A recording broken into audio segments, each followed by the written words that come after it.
Jiya baka yi ba. Jiya baka yi ba. Kace da safe za ka yi.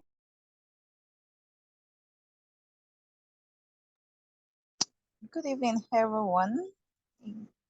Chief Ajayi, Chief Ojo, Dr. Heke, Chief Onyebuze, Dr. Florence, Dr. Ruki. Good evening, everyone. Our Professor Sawa, good evening. Good evening, ma. Yes, I hope our day has been fine. Good evening, everyone. Good evening. Chief Uzoke. Good evening, everyone. Yes, good Yeah, evening. Chief, yes, Chief Adeyanji. Good evening. Good evening, everybody. yes, over to you, Chief Uzoke. It's 8:06 already. If anybody's ready with their part, possibly we should start. Okay. Thank you Yeah. very much. Thank you, I sir. think you are starting with question number 481, right? Port 81 is for Dr. Alagbe.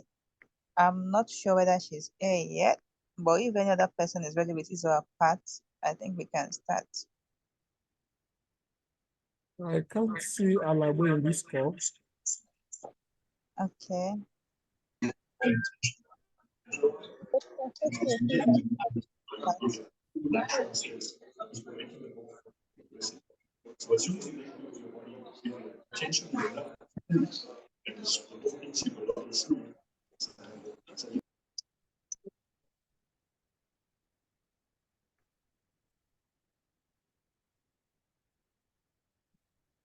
Please, is anybody ready with his or aspects of Braunwald so that we can start while we wait for the others to join?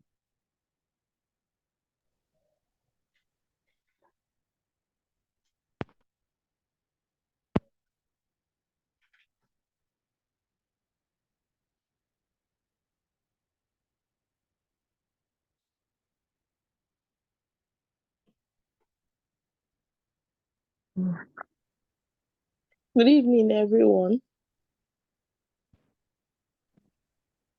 Hello? Good evening, ma. Yes, ma. Okay. Maybe I'll just start with the ones I've done. Thank you so much. We appreciate it. Okay, so we'll go to question. I don't know who would help me share. Question 501. Okay. Thank All right. you. Okay, if someone else is available, the person can go ahead. The truth is that no one else is available for Okay. now. All right, so let me just go ahead. Thank you, Ma. The last question number 541, please. Thank you. 501, like 501.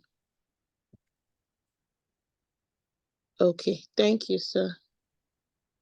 Okay. So question 501 says, a 62-year-old man presented with the acute onset of shortness of breath 2 weeks after prostate surgery. A high-resolution contrast CT was done, as shown in figure 4.23.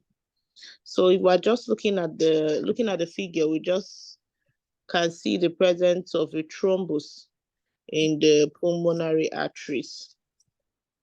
Okay, so the question says, which of the following statements is correct? So A, echocardiography would be useful for further risk stratification of this patient. B, pulmonary angiography is required to make a definitive diagnosis. C, this technique is insensitive for detecting thrombi in the subsegmental pulmonary arteries. And D, the majority of patients with this disorder have evidence of DVT in the systemic venous system. Okay, so in answering the question, the A option that says echocardiography will be useful for further risk stratification of these patients. So this patient, 62-year-old, had a surgery 2 weeks ago and came in with acute onset of shortness of breath. So, and then plus the chest CT scan, which we saw, it's in keeping with a pulmonary embolism. So now, seeing the A option, echocardiography will be useful for further risk stratification of this patient. It's important for us to remember how pulmonary embolism is being classified. In the previous classification, it was classified as massive, submassive, and then low risk. But the current classification of PE divides it into high risk, intermediate high risk, intermediate low risk, and then low risk. And this stratification or division is based on some parameters. So for the high risks, they usually have hemodynamic instability. And then echocardiography is used to stratify them because if you find the presence of right ventricular dysfunction. Now, the right ventricular dysfunction, we are referring to the presence of the signs that we see on echocardiography, like the McConnell sign, where you have the apex and the base virtually doing its own thing, while the mid segment is dilated and there's some form of akinesia or hypokinesia of the mid segment, while the apex and the base remain normal. And then also other features like the D sign, the 60-60 sign, which we see on echocardiography. So when you have right ventricular issues, and then you have the presence of elevated markers like the troponin and the BNP, it stratifies that patient into high risk PE. And therefore, that will guide our treatment of that patient, which we remember that for the treatment of high risk PE, we can either do a thrombolysis, we can either do a catheter directed thrombolysis, we can do a surgical embolectomy, then we can also do a PE thrombo end atherectomy for this patient. So that echocardiography can help us stratify and will also guide us in the management of the patient, which is high risk. Now, for those patients that are intermediate high risk, Most times they don't have hemodynamic instability, but you may just find they have right ventricular dysfunction and elevated enzymes. Then for those with intermediate low risk, they don't have any hemodynamic instability. They have either a right ventricular dysfunction or an elevation in the cardiac enzymes, meaning the troponins and the BMP. And then for those who have low risks, they have no hemodynamic compromise and they have no right ventricular dysfunction and no elevation in the cardiac enzymes. So having known this, echocardiography can be used for further risk stratification of these patients, like I have just said. Now the second, so making that A option true. Now, the second option, pulmonary angiography, is required to make a definitive diagnosis. It's important to state that previously, pulmonary angiography, that's the CTPA, it was known as the gold standard for diagnosis. But currently, the chest CT has been taken as being okay for diagnosis to prevent all the invasiveness associated with the angiography, because this can help us to see the vessels, to see the subsegmental arteries, to also rule out other pathologies that may be in the lungs that may be presenting as PE. So this has come to stay as what should be done for the patient. If you go through Braunwald for PE, you will not see anywhere CT pulmonary angio is stated anymore. They'll just say that's the current one. They'll just say it was previously the gold standard. So now they prefer for us to do a high resolution CT, chest CT for diagnosis. Then so making that option false. So C, this technique is insensitive for detecting thrombi in the subsegmental pulmonary arteries. Like I've said already, high resolution CT is sensitive. It can show the presence of thrombi in the subsegmental arteries. Then the majority of patients with this disorder have evidence of deep vein thrombosis in the systemic venous system. So this is also false because it's been shown that most patients that have pulmonary embolism, especially those that have large thrombi, obstructing the pulmonary arteries at the bifurcation and all of that, most of them don't have the presence of those thrombi in the proximal deep veins of the lower limb. So most times it's like those thrombi had already embolized to the pulmonary system. So you might not find them in the proximal veins of the lower limb. So if a patient has pulmonary embolism and you do a duplex of the lower limb and you don't find any thrombus, it does not rule out the fact that the patient has PE, because majority of patients, you won't find any thrombus in that it has embolized to the pulmonary circulation. So concerning PE, it's also important for us to note that we now have a new classification. We also have some changes in the new guidelines for the terminologies we used to use previously. Previously, to detect and to know how long a patient will be anticoagulated was based on either the patient had it provoked or unprovoked. So those terminologies currently have been dropped, and then we can now classify them based on risks. So your low risks, if you have less than 3% chances of having a PE in the next 1 year, and then so those patients, you can have anticoagulation for 3 months. Then you are intermediate risk if you have between 3 to 8% of having PE in the next 1 year. So those patients usually have extended anticoagulation.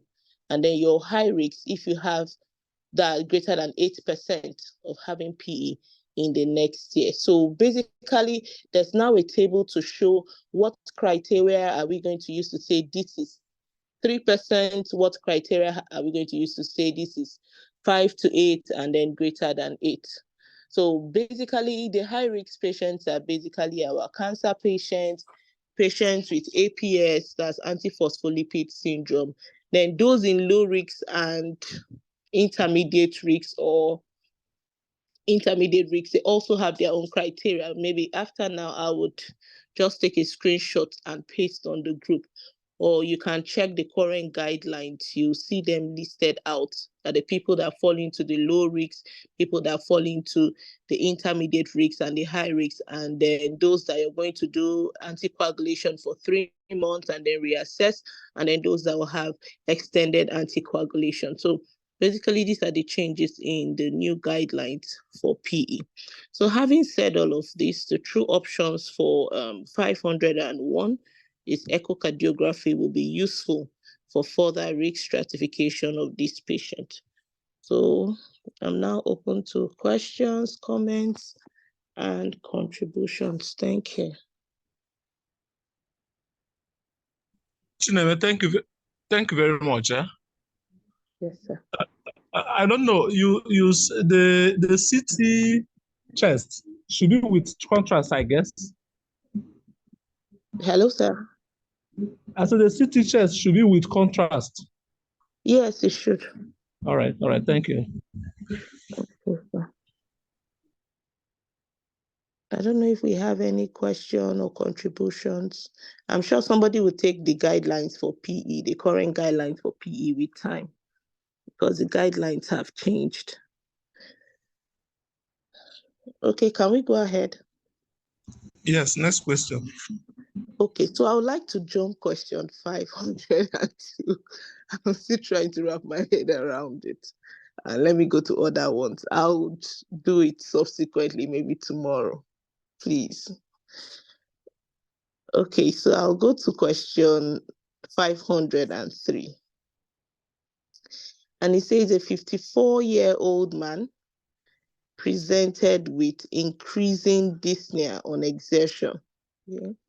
He was initially treated for an upper respiratory tract infection. However, symptoms persisted.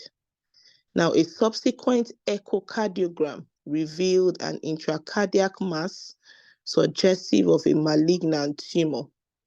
Regarding primary malignancy of the heart, which of the following statements is true?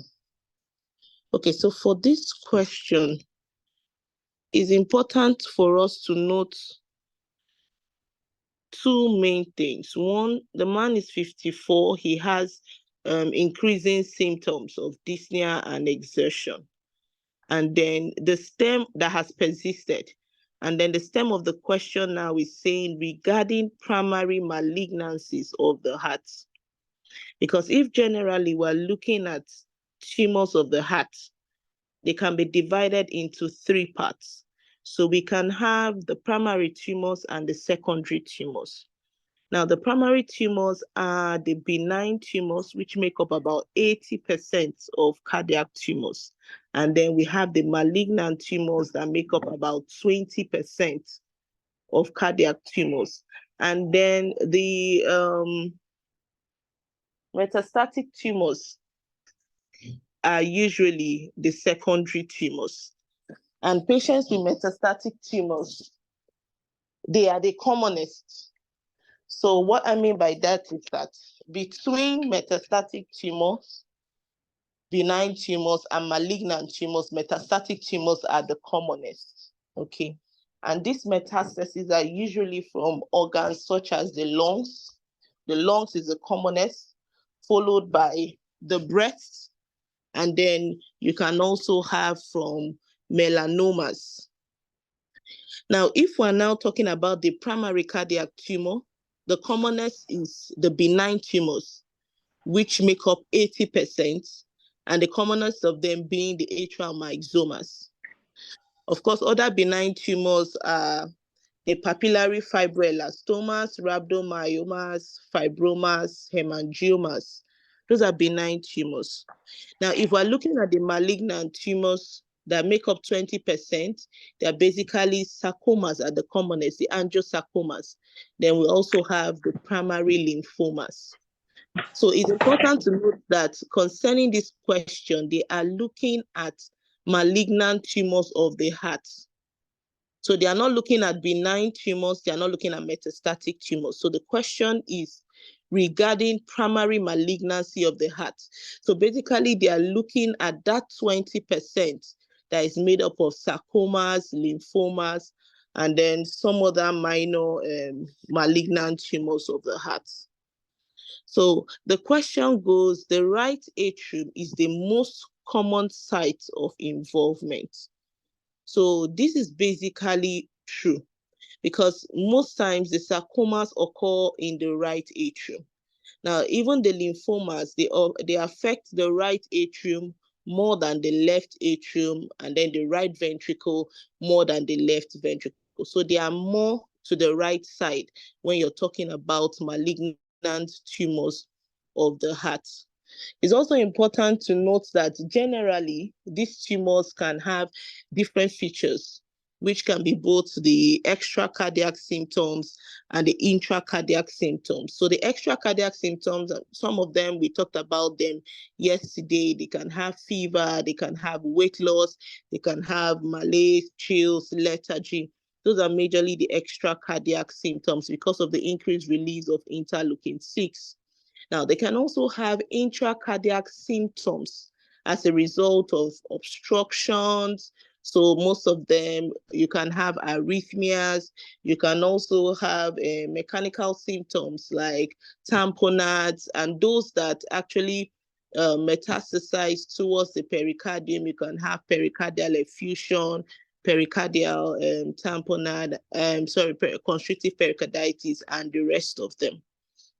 Okay, so for them to say the right atrium is the most common site of involvement, so that's true, because for malignant tumor, the right atrium is the most common site. But if you're looking at benign tumors, then we'll be saying atrial myxoma being the commonest, so it will be the left atrium that will be the commonest site. So for this option, right atrium is true because it's the commonest site of malignant tumor, cardiac tumor involvement. Then B, the vast majority of patients already have metastasis at the time of diagnosis. So this is also not true. This is false, because most times you can have about 25 to 50% of them being found to have metastasized at time of diagnosis. 75% of them may be found to have metastasized at death. So saying that the vast majority of patients already have metastasis, that's malignant tumor metastasis at the site of diagnosis, is actually false. Okay. And then the next option, malignant tumors account for half of primary cardiac tumors. So that's also false, because previously I said that benign tumors account for 80% of cardiac tumors, and then malignant tumors account for 20%. So saying they account for half means 50%, and that is false. Then the D option says lymphoma are the most common primary malignancy of the heart. So this is also false. The most common primary malignancy of the heart are the sarcomas. After the sarcomas are the lymphomas. So primarily we have the sarcomas first as the most common malignancy, and then secondly we have the lymphomas. So having said this, the correct answer will be A, because the right atrium is the most common site of malignancy, primary malignancies of the heart. Okay, so I'm now open to questions, comments, contributions. Thank you. Thank you so very much, ma'am.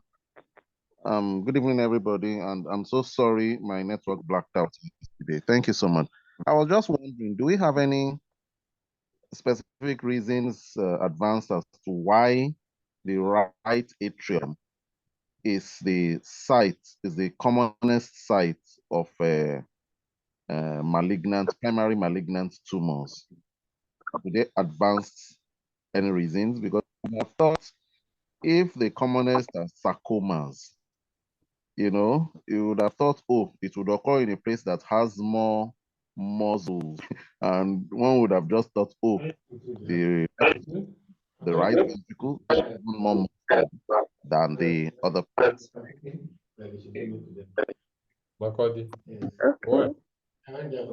Thank you, sir, for your question.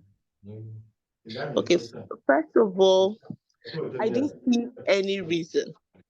But what I thought about is because under the sarcomas, the commonest are the angiosarcomas.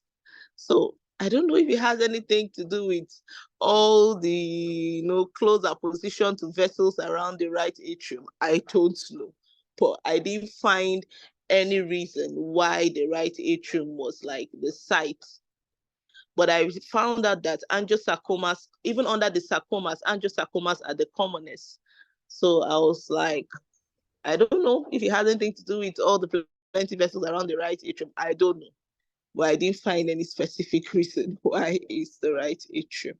I don't know if anybody knows, please.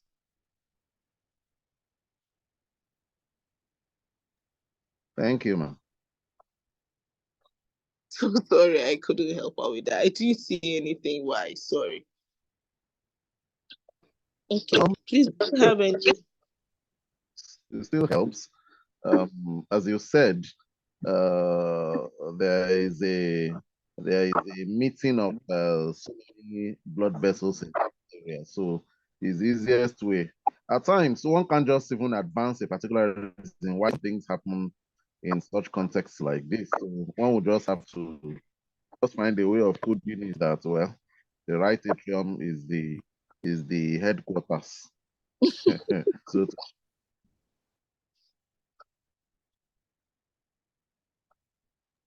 The right atrium is the headquarters, says Chief Ajayi.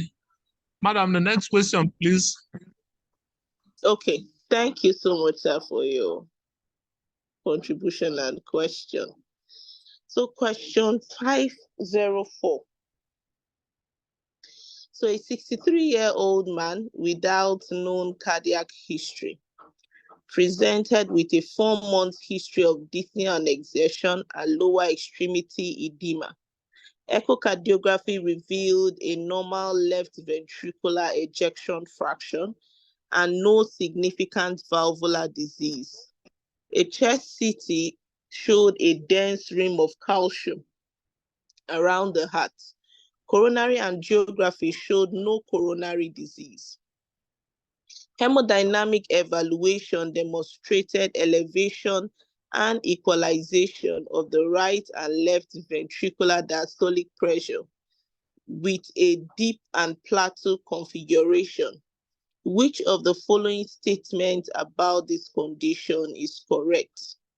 So having looked at the question and the features that we found, both the chest CT and then the fact that the hemodynamic evaluation showed an equalization of the right and left ventricular diastolic pressure with a deep and plateau configuration, we are looking at a case of constrictive pericarditis.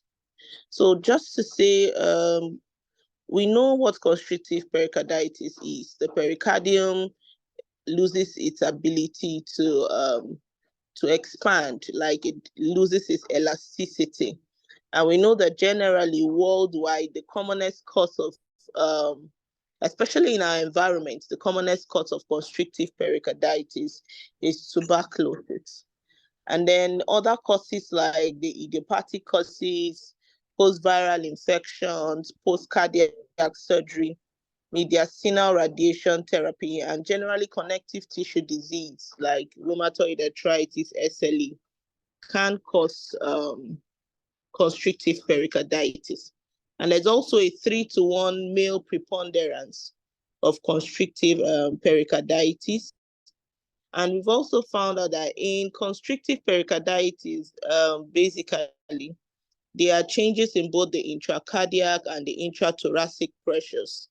And so all the chambers generally have some filling problems because of this pressure. So you can have like the Cosmol sign, where you have an elevated JVP on inspiration, pulsus paradoxicus, and all the signs which we already know.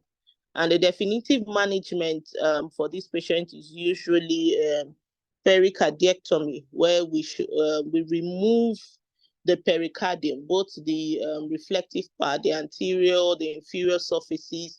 The pericardium is totally stripped out.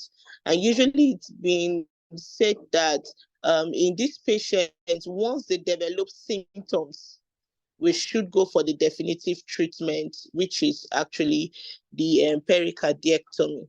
And even in patients with constrictive pericarditis, it's also been found that majority of them have like thickened pericardium, but also there's also a percentage of these patients where you see a normal pericardium.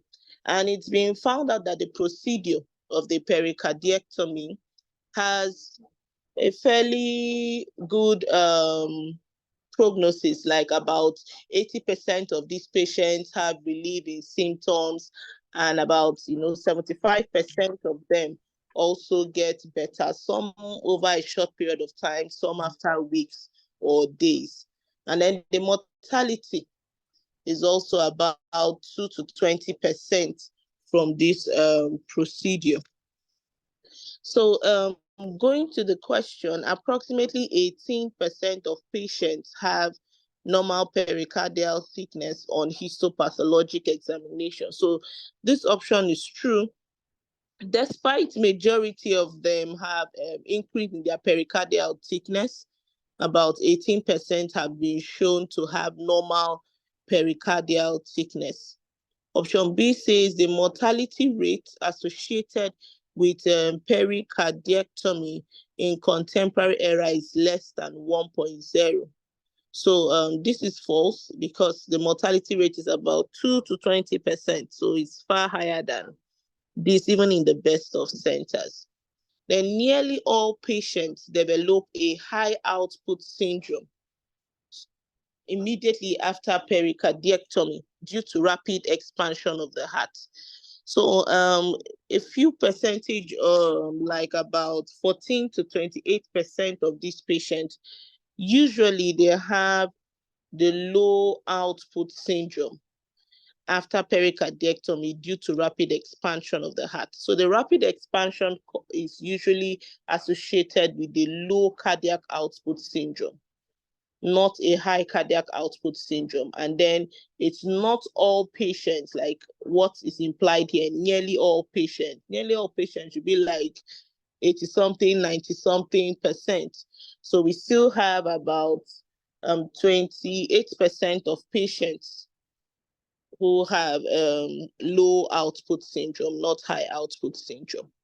Then symptomatic improvement is reported in only 50% of surgical survivors. So surgery, the symptomatic improvement is reported in 80%. So it's good.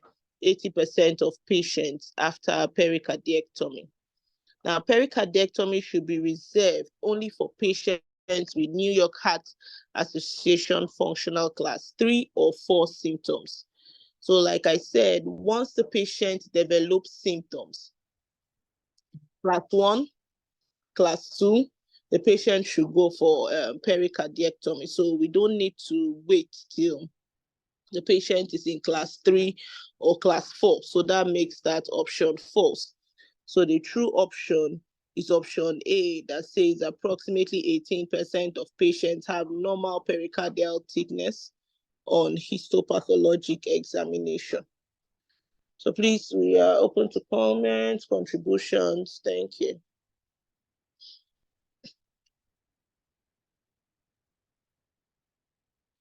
Okay, so I'll proceed.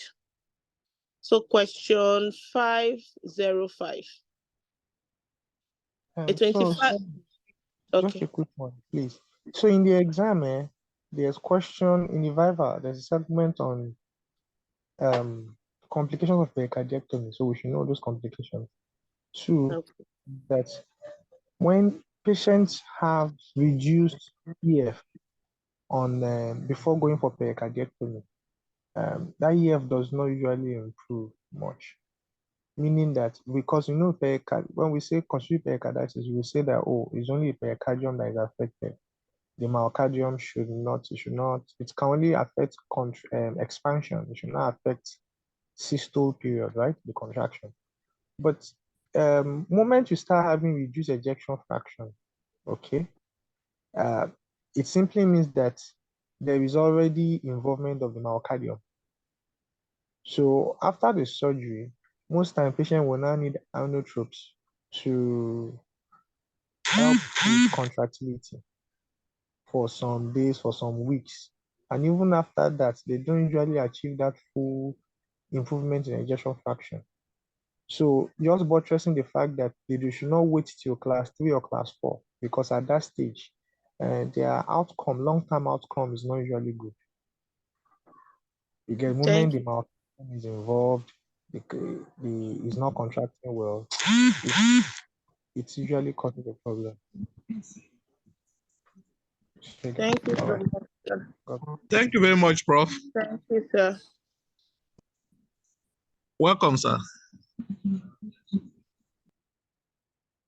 Thank you so much, sir. Okay, so question, can we go ahead? Any more contributions? Go ahead, please. Okay. So question 505. A 25-year-old woman presents to her primary care doctor with fatigue and a rash. She recently returned from a New England vacation during which she hiked 6 miles daily. On physical examination, she has a well-demarcated erythematous rash with central clearing on her chest. So Lyme's disease is suspected. Which of the following statements regarding cardiac involvement in Lyme disease is true? Okay, so just to say a little about Lyme's disease, to remind us. So Lyme's disease is actually like a multi-organ disease that is caused by spirochetes called Borrelia burgdorferi, and it's being transmitted by ixodotics, which actually people encounter when they go to basically the forest areas. So the ticks which usually pick up this Borrelia burgdorferi from deers, rodents, they will have to now like patch on the human skin. Most times should be there for like 48 hours and then transmit these spirochetes into the person. It actually involves several systems, not only the heart. So it can have skin involvement of the nervous system, the musculoskeletal system, and the heart. So the rash that is described in this question refers to one of the skin manifestations of Lyme's disease. And the manifestations can basically be early or late. So the early manifestations are the manifestations that occur between days to weeks and at most 6 months. And then the late manifestations are those that occur after 6 months. So the early manifestations, if we're looking at the skin, they usually have a rash with central clearing. It can be located most times commonly on the lower limbs and the trunk. It can also be located on any other area. And this rash is what we call the erythema migrans. So it's an early stage symptom of Lyme's disease. So other skin involvement include Borrelia lymphocytoma. They can have atrophic chronic acrodermatitis, okay? Now, then we also have neurologic symptoms where, if we remember, they have the Braunwald syndrome that we refer to as lymphocytic meningoradiculitis, where they have lymphocytic meningitis. They can also have bilateral facial nerve palsy, and then they can also have radicular pain. So basically, these features are late features, okay? And then finally, they can have affectation of the heart. And the affectation of the heart is usually a late manifestation, like I said, usually after about 6 months. And in this patient, some people say the percentage of affectation is usually 4 to 8%. Some other texts have shown it can get up to about 10%. And also it occurs in the late phase. And the commonest symptom or sign they usually have is the commonest heart dysfunction is usually the atrioventricular blocks that they usually have. And then also these patients can have other things apart from atrioventricular blocks, like they can have pancarditis, they can have exudative pericarditis, and rarely they can have heart blocks that require permanent pacemakers. Usually they may require temporary pacemakers, but not permanent pacemakers. They can also have myocarditis, which is usually mild and self-limiting. So they may have manifestations like non-specific ST segment or T-wave abnormality, but they rarely develop symptoms of heart failure. And it's also important to know that the efficacy of antibiotics for Lyme carditis has not really been established, but it has been shown to also help them in the resolution of the features. And the treatment of choice for them is doxycycline. That's the treatment of choice for Lyme's disease generally is doxycycline. So going back to the question to answer options, the first option says cardiac manifestation of Lyme's disease typically occurs within days of the development of erythema chronicum migrans. So this is false. It's a late phase manifestation. So it occurs usually more than 6 months, like it takes some months for it to come up. But here they said within days of the rash. So that is false. Now, fewer than 5% of patients with Lyme disease develop cardiac manifestation in the current era.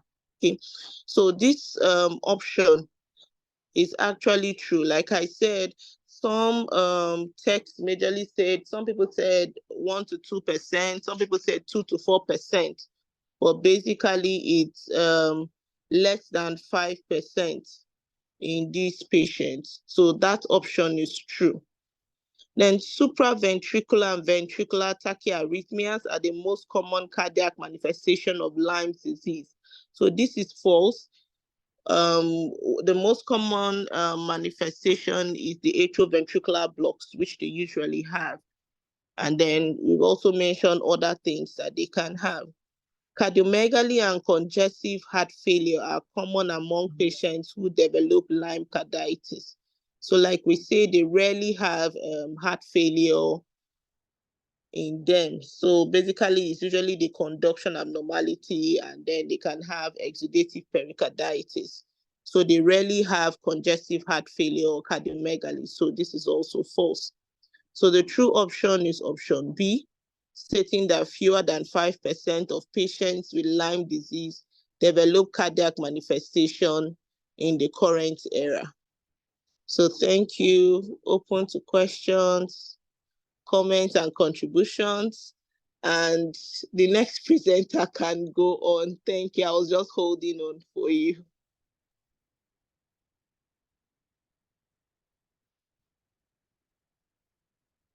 Okay, thank you. Okay, just maybe some few additions to what the presenter just said on Lyme carditis. Okay, aside the doxycycline, which can be used as an antibiotic to treat it, one can also use amoxicillin, cefuroxime, or generally cephalosporins. Then, and also as azithromycin can also be used. And the duration of treatment is usually between 14 and 21 days.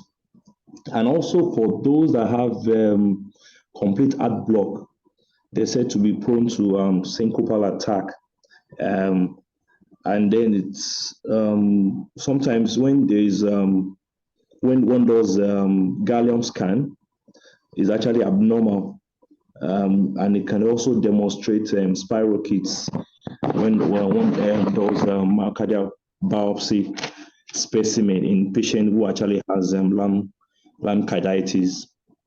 So just those few addition to that in case comes out as an MCQ. Thank you. Thank you, sir.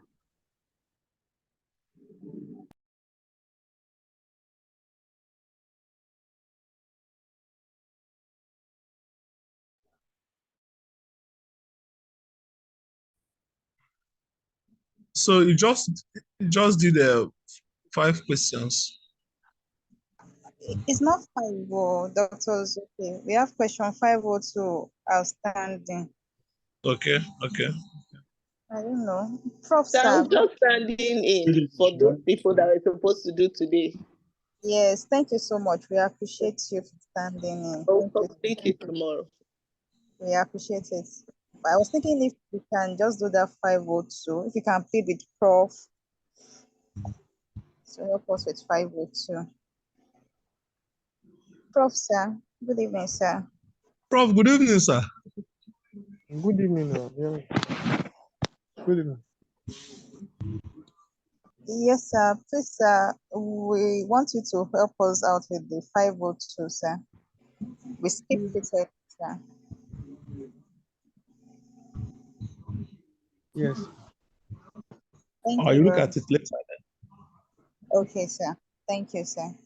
We will note it down, sir. Thank you. It's not Prof that is talking, no. What did you say? Prof has not spoken. Oh, that was Prof. Sorry. So who was speaking?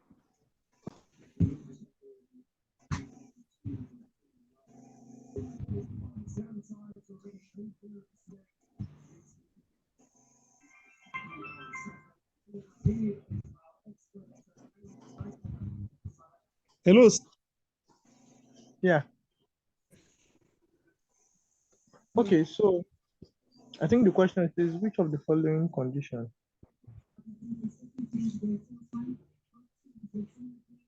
Yeah, so which of the following condition is not associated with elevated left ventricular diastolic pressure with the pattern shown in figure 4.24? 4.2. Yes, sir. If we look at the figure 4.4, that's the invasive blood pressure measurement for both the right ventricle and left ventricle. So the right ventricle, according to the marker, is in red, left ventricle is in blue. So they only give us 2 cycles. So we can see the systole and the diastole.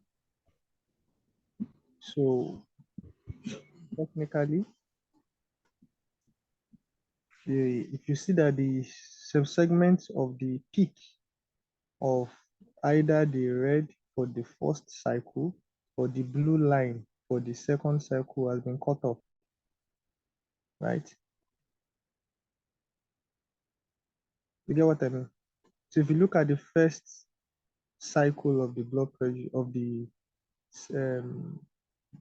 ventricular pressures, you can see the peak of the blue, right? You see the blue. Yes, The sir. peak of the blue is around 40 something based on the scale. But you can't see the peak of the red. Are we going to call it red or purple, whatever color? We can see it, sir. Yeah, but for the second cycle, you can see the peak for the red, which is the RV, but you can't see the peak for the blue.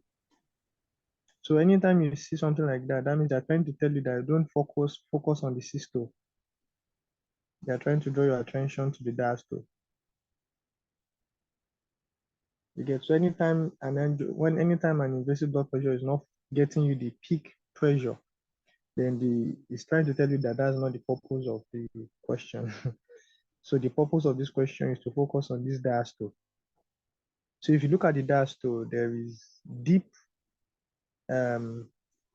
deepening and the depth is reaching around 9, 8 or 9 on the scale for the first cycle, and you will notice that the blue and the red are like on the same pedestal.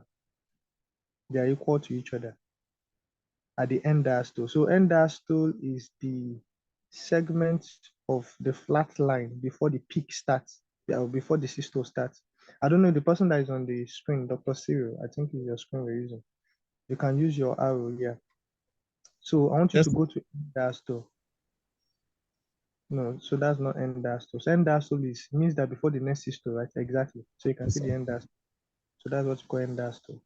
So, but all through the diastole period, you will notice that the red, you can use your arrow to trace the diastole period. Yeah. So the diastole period, you can see they are equal for the right ventricle and the left ventricle, right? Yes, sir. And you can now see that there is something that drops down. So go to that. Dr. Siri, are you with us, sir? Yes, sir. So I want you to trace it down to the depth. Okay. Yeah. Yeah. So you see that thing. So that is what you call the square root sign. You can see it looks like a square root. Yes, sir. So the question is now telling you that which conditions will have equalization of diastolic blood pressure. That means when you say equalization of diastolic blood pressure, that means that the RV pressure and the LV pressure, diastolic pressure, they are equal. But the systole will be different in pressure. But the diastolic pressures will be equal. So that was what is going to help me answer this question.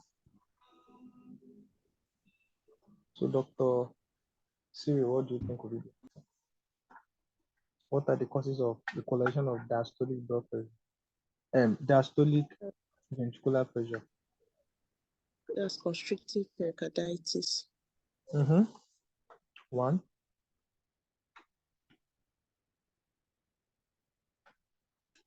It's not only constrictive.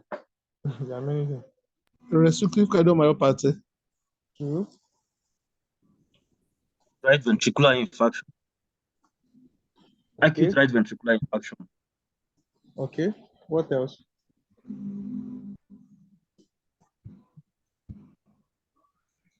Not sure The about cardiac this. tamponade also. Cardiac Exactly. tamponade also. Cardiac Yeah. tamponade. So you can now Yeah. know what that is now.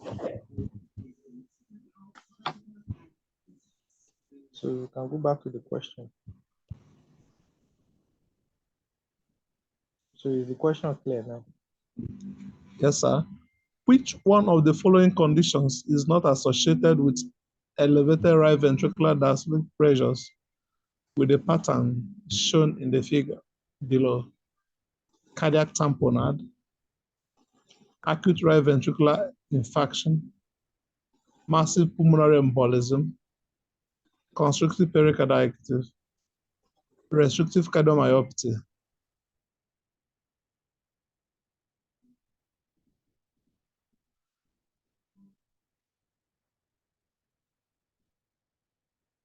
I'm thinking of B, Prof.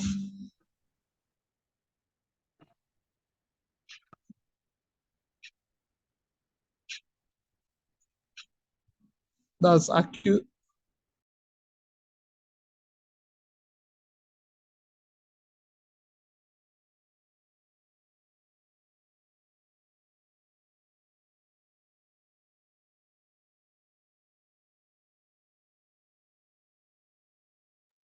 Am I audible?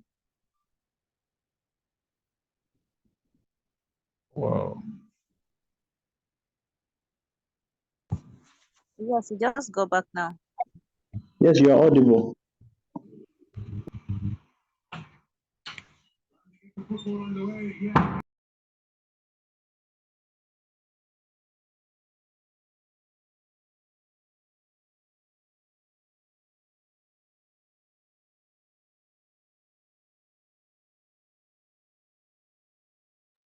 Doctor Ozuki, you are muted though.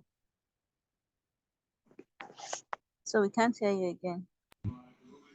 Yes, I've made my listen now. Acute right ventricular infarction. I don't know what the answer is, and should we check the answer? The answer is A. It's just that I couldn't really explain it. That's what the book says.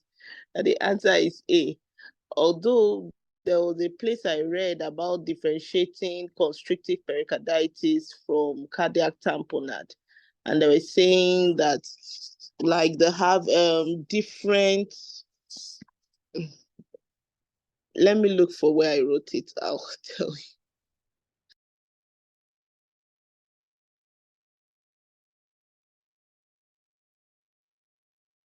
Okay, thank you very much.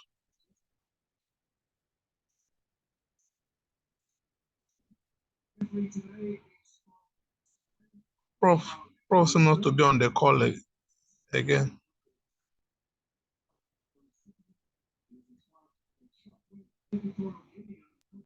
I didn't really understand this statement, but let me just read what I'm reading from National Library of Medicine, just what they said concerning trying to differentiate. Sorry. Hope sorry about my network. So hope it's sorted, or did we miss it? Yes, sir. I made a guess at the question, but the answer was something said A, that is cardiac tamponade. He said not. I said which of the conditions is not associated with elevated with pattern showing. There's circulation of blood pressure, diastolic pressure, and tamponade. You sure? Okay. You know what? Let me just check something. I'll tell you. Right, But sir. because this All is the right. question of diastolic pressure, and this is a square root sign. Yes, sir. Yes, sir. Thank you, I don't know sir. if I can say something, Prof. Yeah. Good evening, sir. Yes, there is equalization in cardiac tamponade.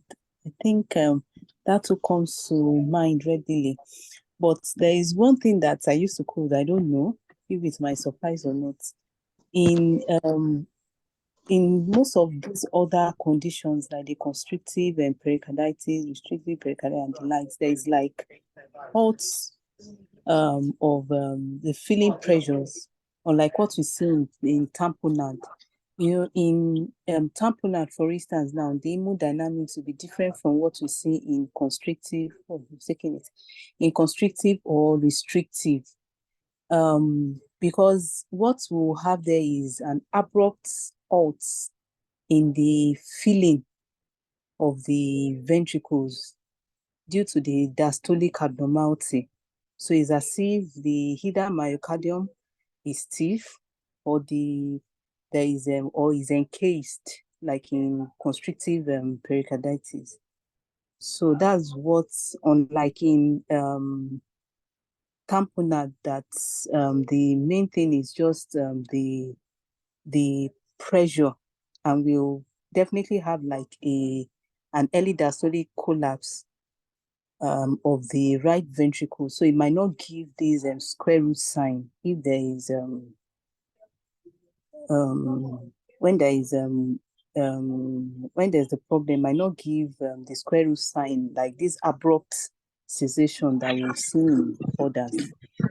You know.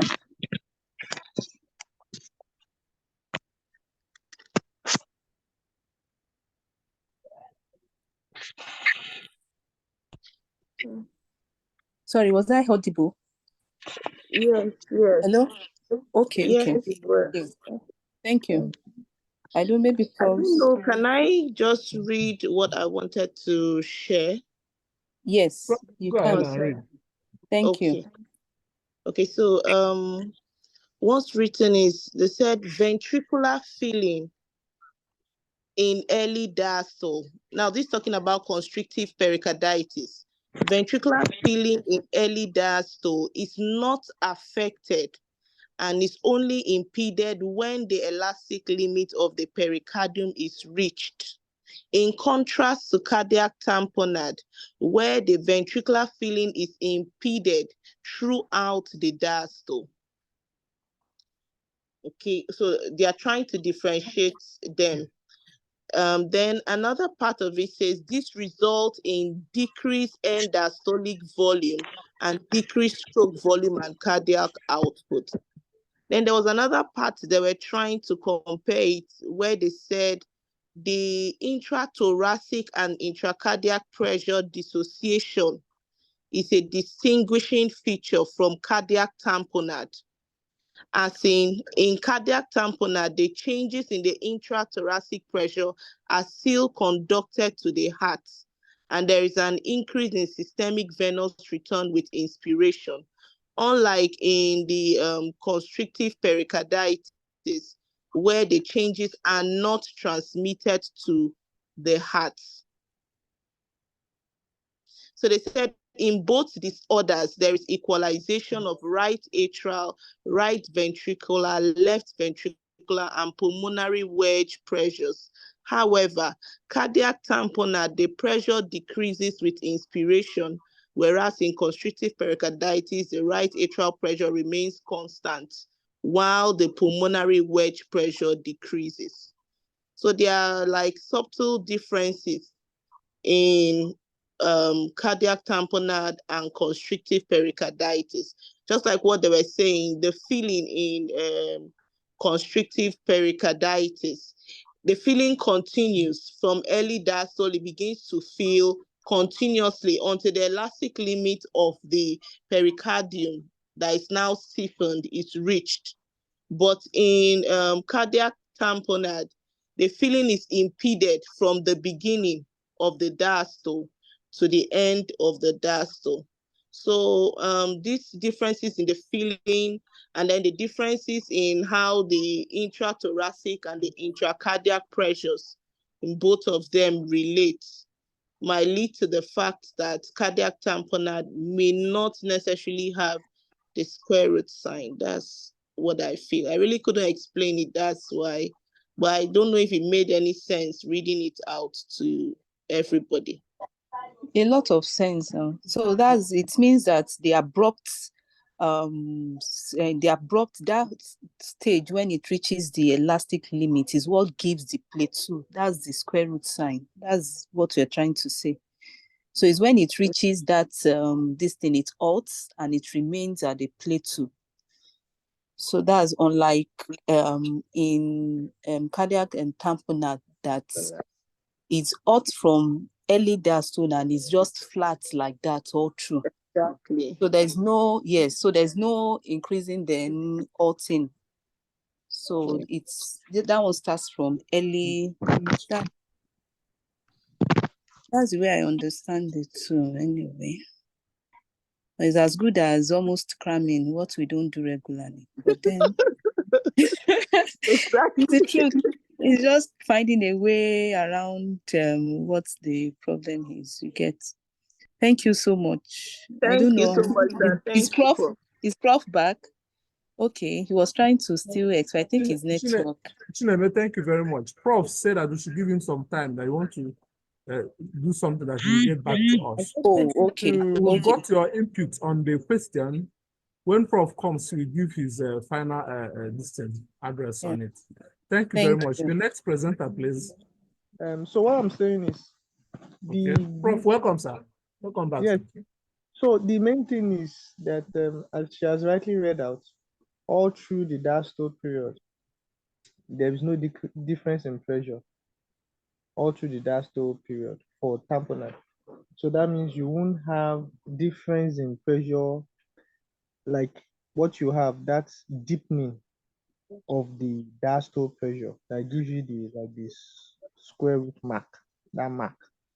So that's deepening. Can you take your arrow there?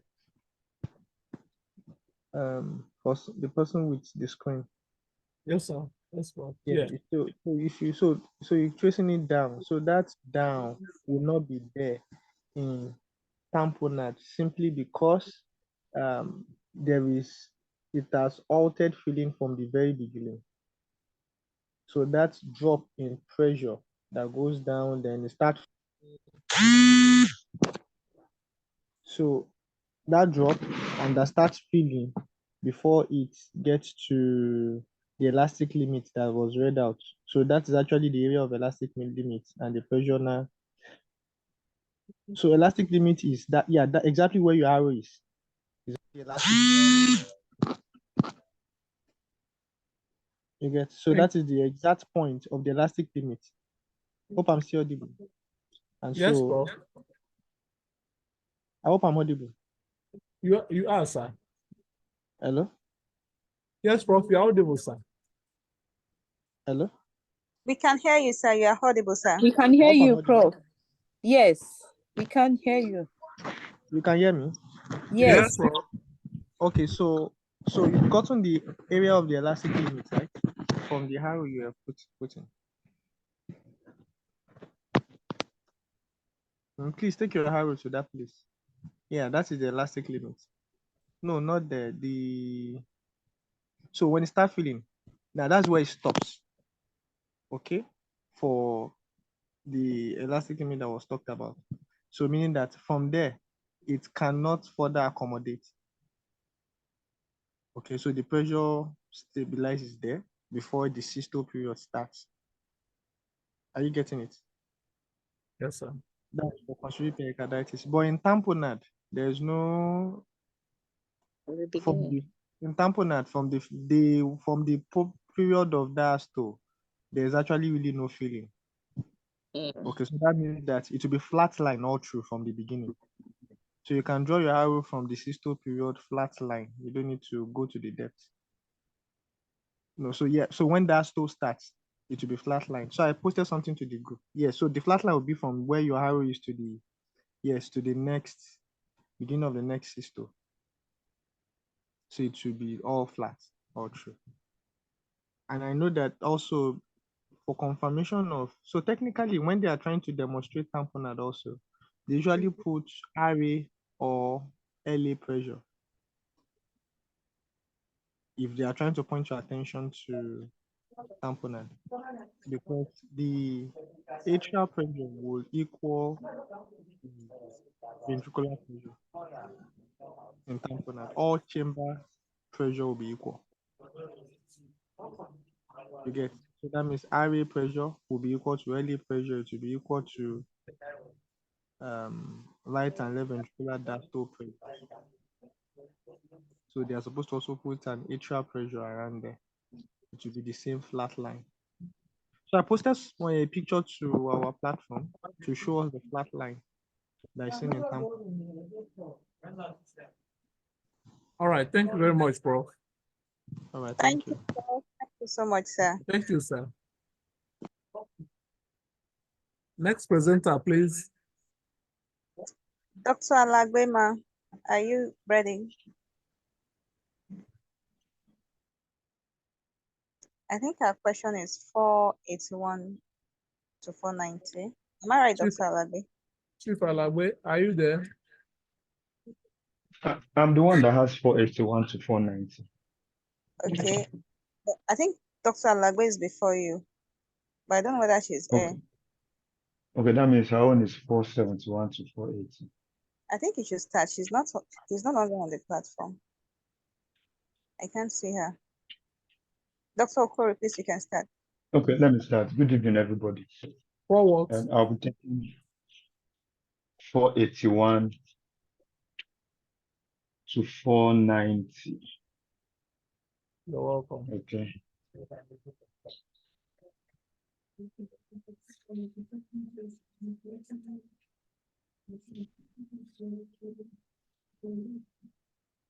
You can start, sir. Okay, so we'll start from 481. It says that an 8-month-old boy is evaluated because of cyanosis that was first noted at 2 months of age, which worsens with physical activity or crying. A systolic trill is present at the left canal border, and there's a loud systolic murmur across the precordium. Echocardiography is diagnostic for tetralogy of Fallot. Which of the following statements about tetralogy of Fallot is correct? Okay, like we all know, TOF is, before we answer the question, TOF is, like we all know, is the most common cyanotic congenital heart disease. Okay, and like we all know, it has four components. He has a large non-restrictive VSD. He has alveolar obstruction, which is infundibular valvular pulmonary stenosis, right ventricular hypertrophy, and an overriding aorta. Okay, one thing we have to know about TOF to answer this question is that the symptoms are dependent on the severity of alveolar obstruction. So patients with mild obstruction may not present up till adulthood, while patients with severe obstruction may present in the neonatal period. Okay. Then some anomalies have been noted to be associated with TOF. One of them is a right aortic arch, okay, and that is seen in 25% of individuals. Also, they could also have anomalies of the coronary vessels, coronary arteries. Okay, that's seen in about 5% of persons. Okay. Another thing to note to answer the question is that some adults who have with repaired TOF usually have some sequelae. Okay, sometimes these are the kind of patients we see in adult cardiology, people who have had, in fact, we see varied people actually with TOF. We can see those who are yet to have surgery. Okay, we can see those who have had palliative surgery. Okay, who are now presenting with symptoms. Maybe they had palliative surgery in childhood and never had any other thing. We can also see those who have had definitive surgery, okay, and coming up with one complication or the other that may require re-intervention. Okay, one of the complications they may have, okay, that we may see is they may have LV dysfunction for one reason or the other. They may have arrhythmias, atrial arrhythmias, ventricular arrhythmias. It's important to note that QRS duration more than 180, okay, can point us towards that. If we are seeing a prolonged QRS more than 180, can point us towards that and is a marker for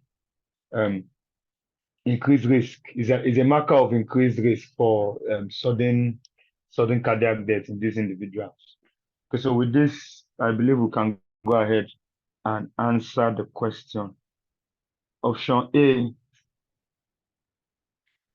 says, okay, remember the question says, which of the following statements about TOF is correct? We're looking for the true statement. Option A says, classic etiology of Fallot is composed of a large VSD, infundibular or valvular pulmonic stenosis, RV hypertrophy, and a cleft mitral valve. So what makes that statement false? The cleft mitral valve is not part of a classic TOF. Okay, option B says that downward displacement of the septal leaflet of the tricuspid valve is commonly accompanies tetralogy of Fallot. Okay, that's also not a true statement. We don't see that commonly as one of the components, one of the accompanying anomalies for TOF. Okay, option C says a right aortic arch is present in approximately 25% of patients. That's a true statement. 25% of them have been noted to have a right aortic arch. Okay, option D says survival of patients with uncorrected TOF into adult life is common, regardless of the degree of RV outflow obstruction. So we said that the degree of RV outflow obstruction actually depends, is a very key marker to know when they will present, and of course, if they will survive into adulthood. So those with severe alveolar obstruction can present very early, while those with mild, okay, or even moderate will present later in life. Okay, so that's a false statement. So the correct answer is C.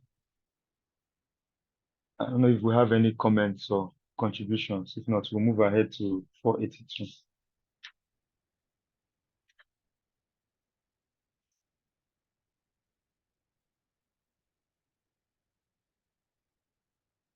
Okay, so can I go on? 482.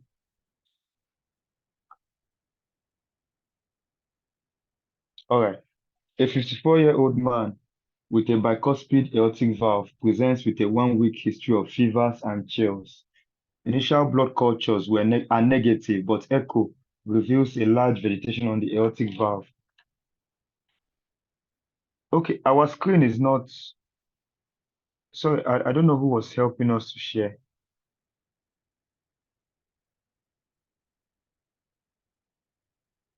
Hello. Doctor was okay.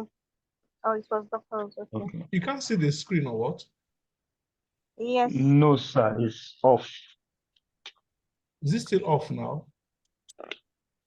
we are not sharing anything, sir.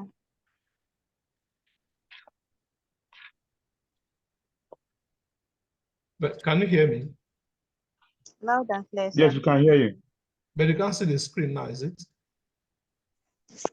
Yes, sir. We cannot see your screen, sir. Wow. You might need to So, reshare. yeah. Thank you.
Hello, or are we having difficulties? Whether I'll continue like that, I don't know whether everybody will be able to follow. No, maybe somebody else will share for us because I can no longer see Dr. was okay on the platform. So, we are recording. We need to hear it to say it. Okay. Chief Sawa, sir. Good evening, sir. Please, can you kindly help us share? Thank you, sir.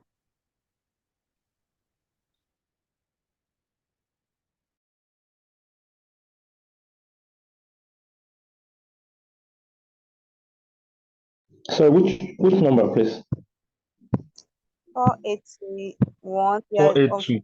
482 now. 482 now.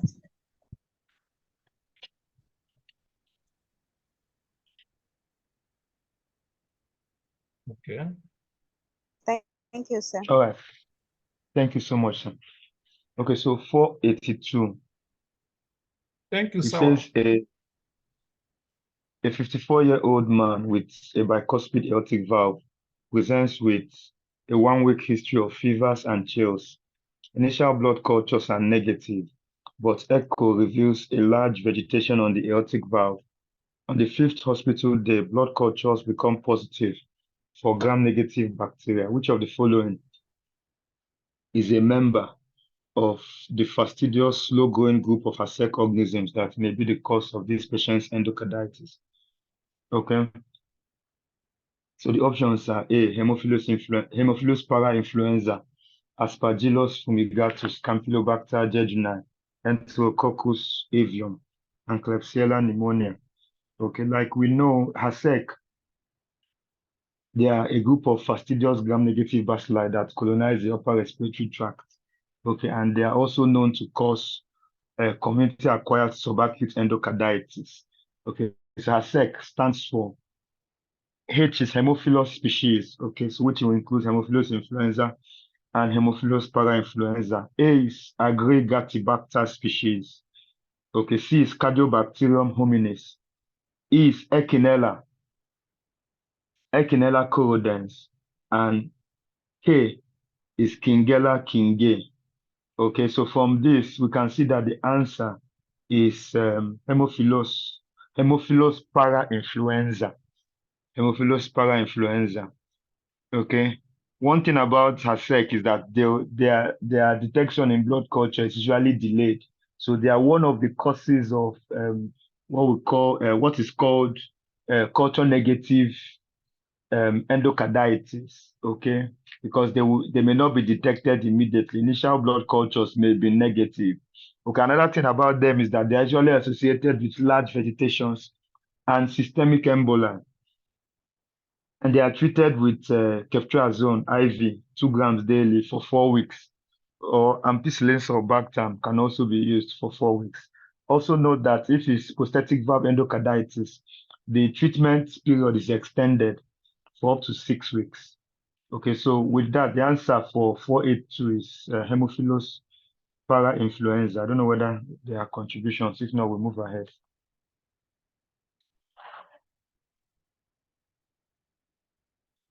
All right, so let me move to question 483. Any comments or contributions? Okay, it's like our screen has gone off again.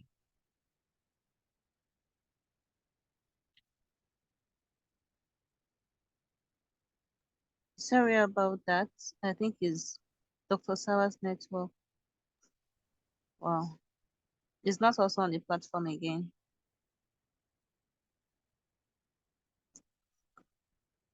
Please, can anybody with a stable network help us share so that we'll be able to save time?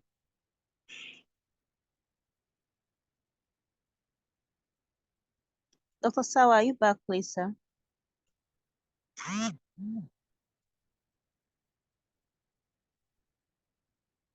Well, Dr. Siri, please, can you share for us?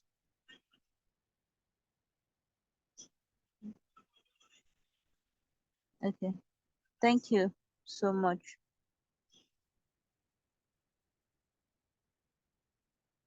The network should not disturb us tonight like yesterday.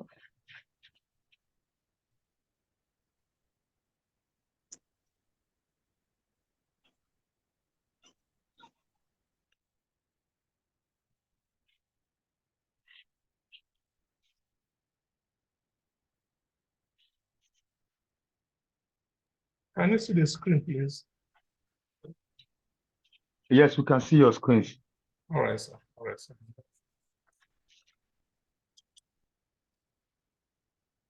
So move on, sir. Who's presenting? Okay, but the book is not yet opened. You can't see the book yet. No, we can't, not yet. Or I can't, not yet. Let's see. What are you seeing there? We're seeing your textbook file. Okay.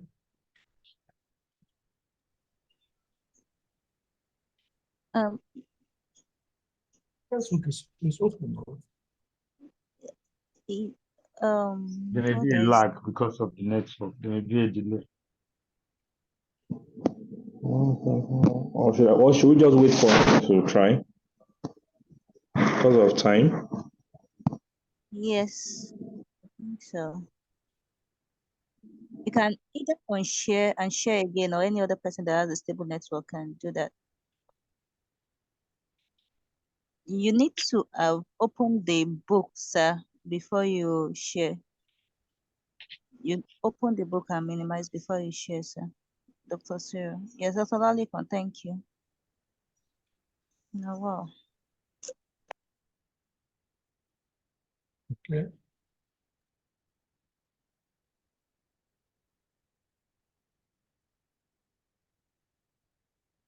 Okay.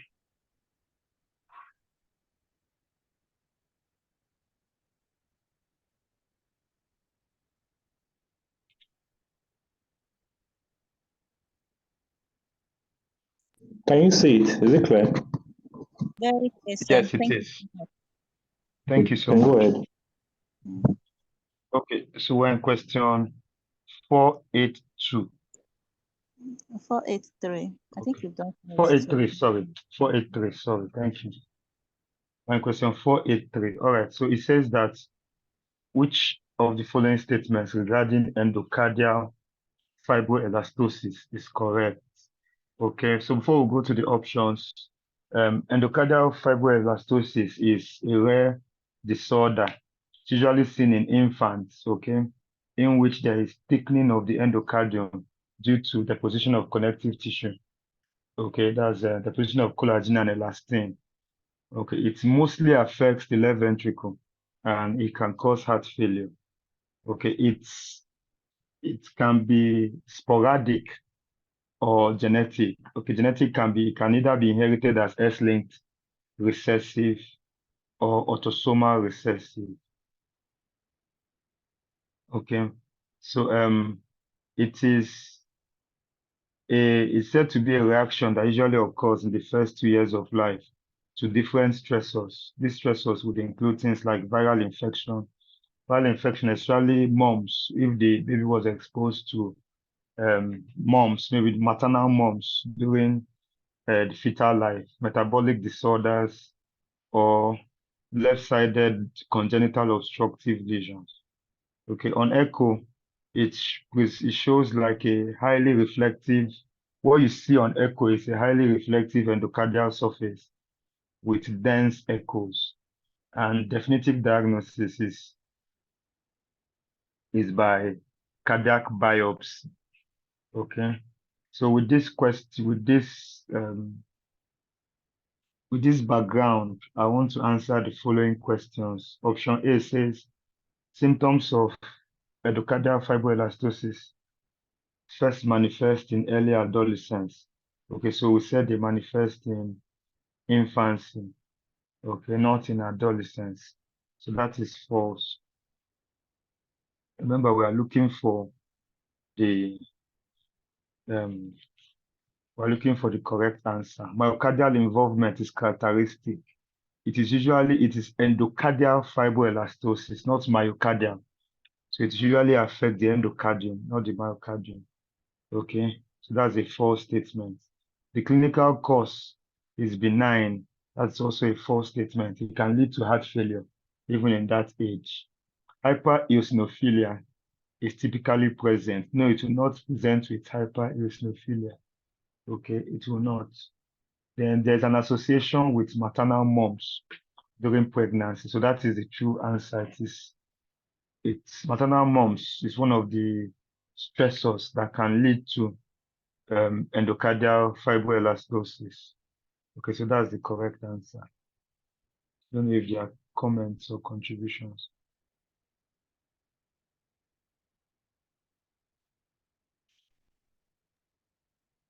I think it's Is there clear. any question? Okay. Yeah, All right, I think 484. in the Bible, there is a place where you're supposed to differentiate this from EMF. And I think there's a third one, hypereosinophilia syndrome.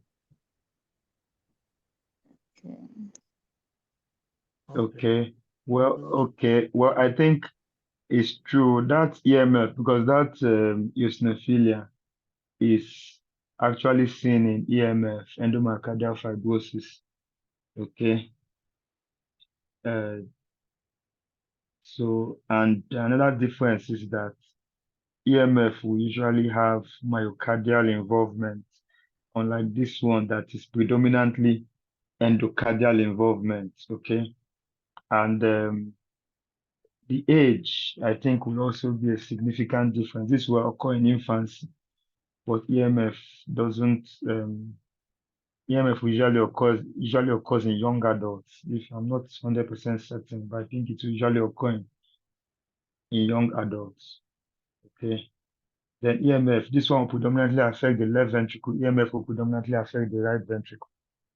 I think those are some of the differences. Okay.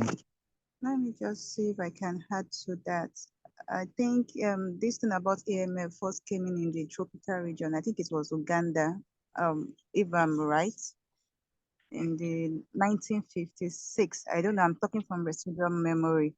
But then, like you've said, we have elevated ESR in AMF, but it depends on the stage in which the EMF is presenting.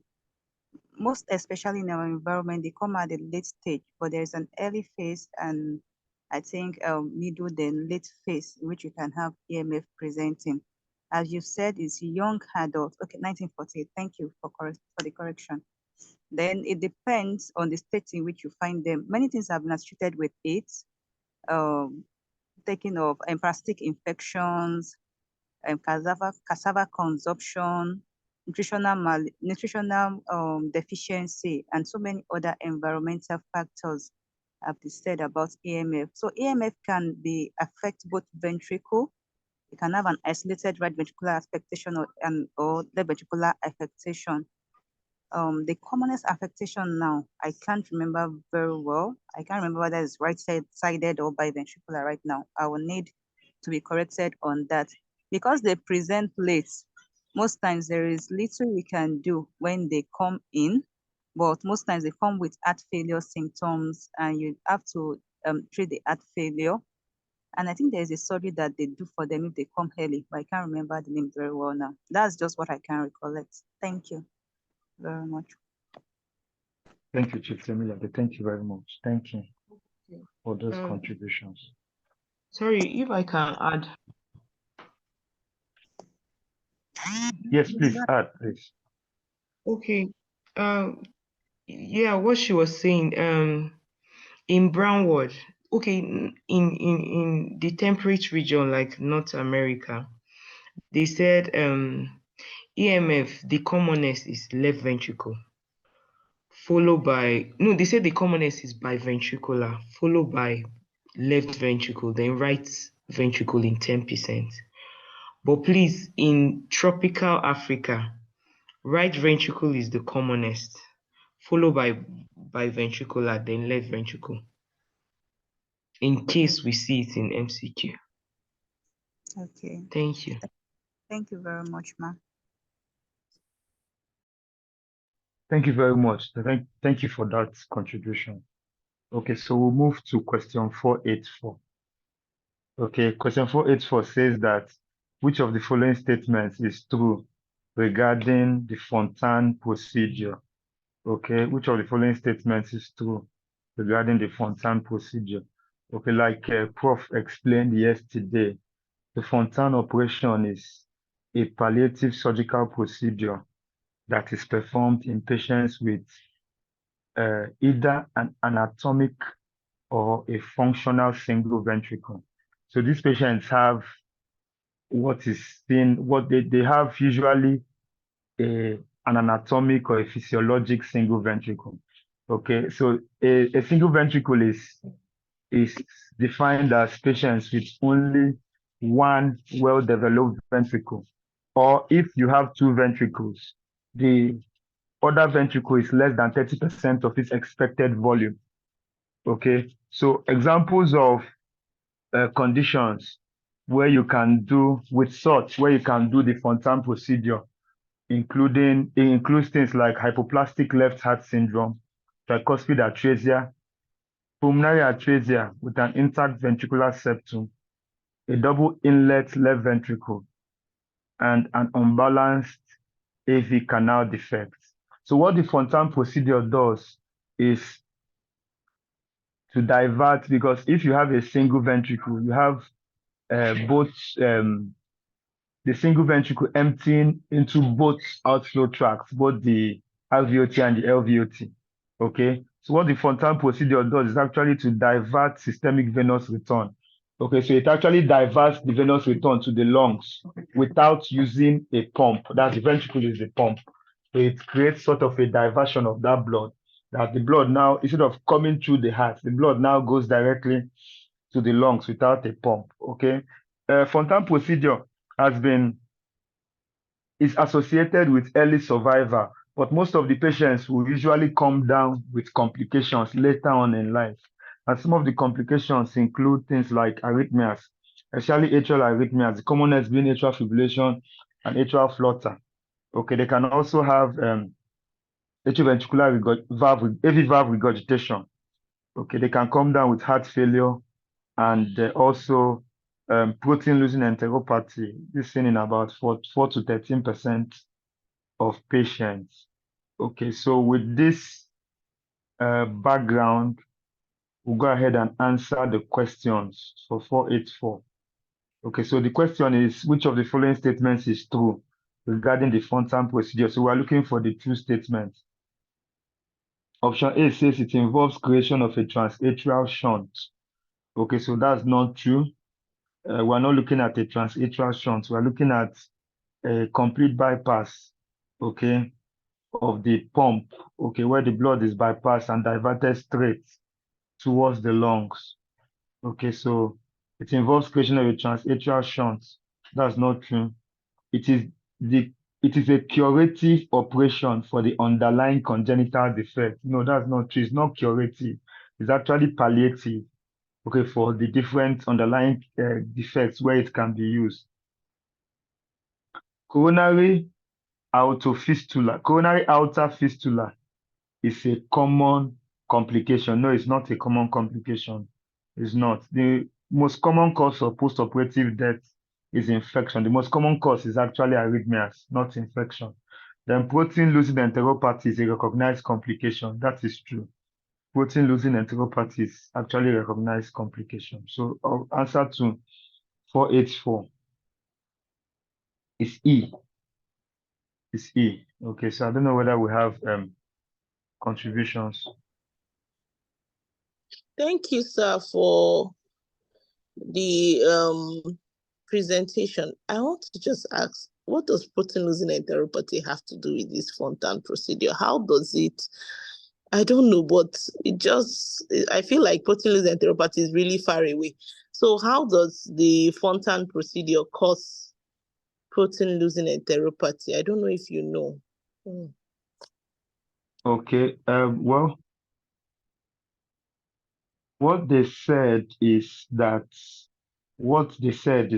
that if there is, because that diversion will cause a chronic elevation of systemic venous pressure, okay, and this chronic elevation will lead to dilation of the lymph vessels, especially dilation of the lymph vessels in the intestine, okay, and this will now cause leakage of protein. Okay, that's the explanation I was given, okay, for that. I don't know, maybe someone may be able to explain it better, but that's what was said. Okay, no problem. Thank you. Okay, any other comments, questions? So, All right. doctor, Question it's 4. important to Yes, sir. note that when you divert IVC, inferior vena cava, and the portal system away from the liver, okay, most of the blood that's going directly into the pulmonary artery, as you said, will be causing high pressure. Because don't forget that the atrium is a capacitant chamber. That means it can receive blood, right? So to reduce congestion of the venous return, to reduce congestion from the SVC, IVC. So if you have shunted the blood away from the right atrium, so that means you are pouring all the blood directly into a pulmonary artery, right? So you expect congestion, right, of that artery. It will not be receiving blood like a capacitant chamber, like an atrium. So those are things that causes congestion of the portal system, the liver, the mesenteric vessels, and things like that. And that also affects the lymphatic drainage, because without good venous flow, if there's congestion, there'll also be lymphatic congestion or the interstitium. We all know that lymphatic drain the interstitium, right? So that will also be congested. So those are factors that lead to congestion of the guts, and that would affect absorption of important nutrients in the guts, and most importantly, protein. Are you getting it, ma? Yes, sir. Thank you so much, Prof. Thank you, Prof. So Thank you those so much, sir. information also affects it congests. When the vein is directly linked to the artery. That means the pressure in the artery will be bombarding the vein, especially when there's fistula. And that's why anytime you see an AV fistula, you put your hand over the vein, it will be, you'll be feeling thrill. Physical, when you're doing physical examination, when let's say somebody has a fistula, like so people that do dialysis, I'm sure you've seen pressed their fistula before. You feel the thrill, right? So it tells you that there'll be high pressure into the venous system from the artery because the vein is not built for pressure compared to the artery. So AV malformation also increases venous congestion, venous hypertension, and that also, so it really like see the person is having portal hypertension at the end of the day. You get it now? Yes, sir. Thank you so much, Prof. Thank you, sir. Thank you, Prof. Thank you, sir. Okay, so can we move on to 485? Okay, 485 says a 27-year-old woman presents with 2 days of shortness of breath. Plasma D-dimer is elevated. High resolution chest computed tomographic scan reveals a segmental pulmonary embolism, and deep vein thrombosis is found in the right femoral vein. She denies any recent travel, immobility, or surgery. Which of the following primary hypercoagulable states is most frequent among patients who present with deep vein thrombosis? Okay, the options are protein C deficiency, activated protein C resistance, antithrombin deficiency, prothrombin gene 2210 mutation, and protein S deficiency. Okay, so this question, we are seeing a woman, okay, we are seeing a young woman who is presenting with acute onset of shortness of breath. Okay, and we have been told that the D-dimer is elevated, and CT has confirmed that she has pulmonary embolism. Okay, and also she also has a DVT in the right femoral vein.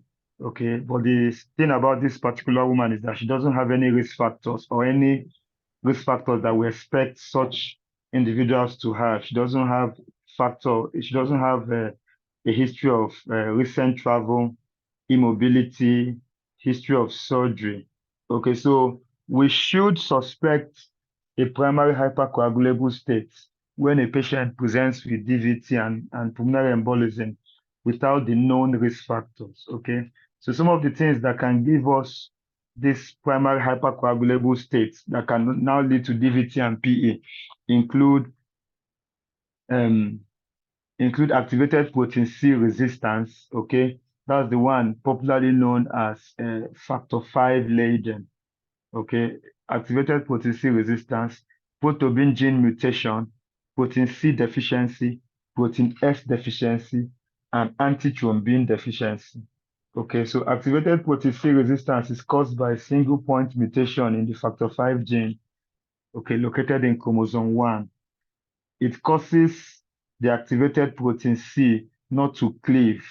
Okay, when it doesn't cleave, it's unable to inactivate factor V.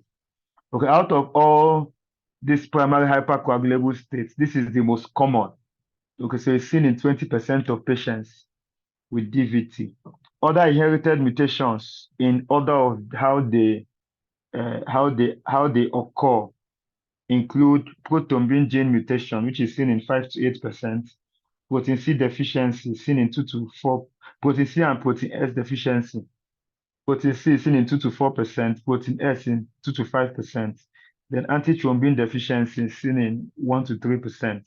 So the commonest primary hypercoagulable state is activated protein C resistance. So that will be our answer.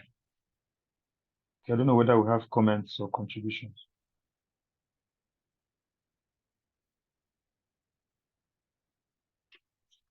Move on. Any Whoever has comments? question, ask you. Move on, please. Okay, so 486. A 48-year-old man A 48-year-old man comes to the office because of episodic palpitations. His other symptoms include paroxysmal nocturnal dyspnea, nocturnal enuresis, and mild exertional angina. His wife adds that he snores loudly. He has a history of recent low-impact automobile accidents. On examination, he's moderately overweight and his blood pressure is 180/100. Laboratory evaluation reveals a hematocrit of 58%. The most likely cardiac finding is, okay, well, I had a problem with this question, but I'll get to that. But from the history, okay, the diagnosis is obstructive sleep apnea. We see a 48-year-old man who is having palpitations. Okay, he also has PNG, enuresis, and mild angina. Okay, it's important to know that he snores loudly. He has a history of recent low-impact automobile accidents, suggesting that he frequently sleeps while he's driving. Okay, he's overweight, he's hypertensive, and he has polycythemia. Okay, so putting all this together, the likely diagnosis is OSA. Okay, and we know that OSA is a cause or is associated with group 3 pulmonary hypertension. That's pulmonary hypertension due to chronic lung disease. Okay, before I go on, let me just say other cardiovascular associations for obstructive sleep apnea include hypertension, that's systemic hypertension, coronary artery disease. They can also have arrhythmias and stroke. Okay, because of the answer here is right ventricular hypertrophy.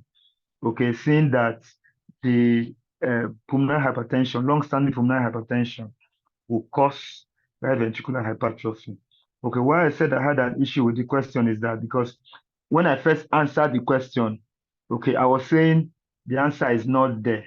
Okay, because I expect that in adults, okay, because in adults, you don't really have right ventricular hypertrophy. The response of the right ventricle to pressure, to chronic pressure overload is actually the RV dilates. The muscle doesn't hypertrophy, unlike the LV, that when it's exposed to pressure, maybe systemic hypertension, aortic stenosis, we tend to see that the left ventricle, the muscle gets thicker, or even if it is aortic regurgitation, where you have eccentric hypertrophy. Okay, but the right ventricle is different. Since it's thin, the pressure is low, the response is actually dilation. Okay, but they said RV hypertrophy. Okay, so that is the most close answer to me. Okay, so that's why we pick C as the answer. Okay, but otherwise, I was thinking that the response of the RV is RV dilation, not really hypertrophy. You know whether we have comments.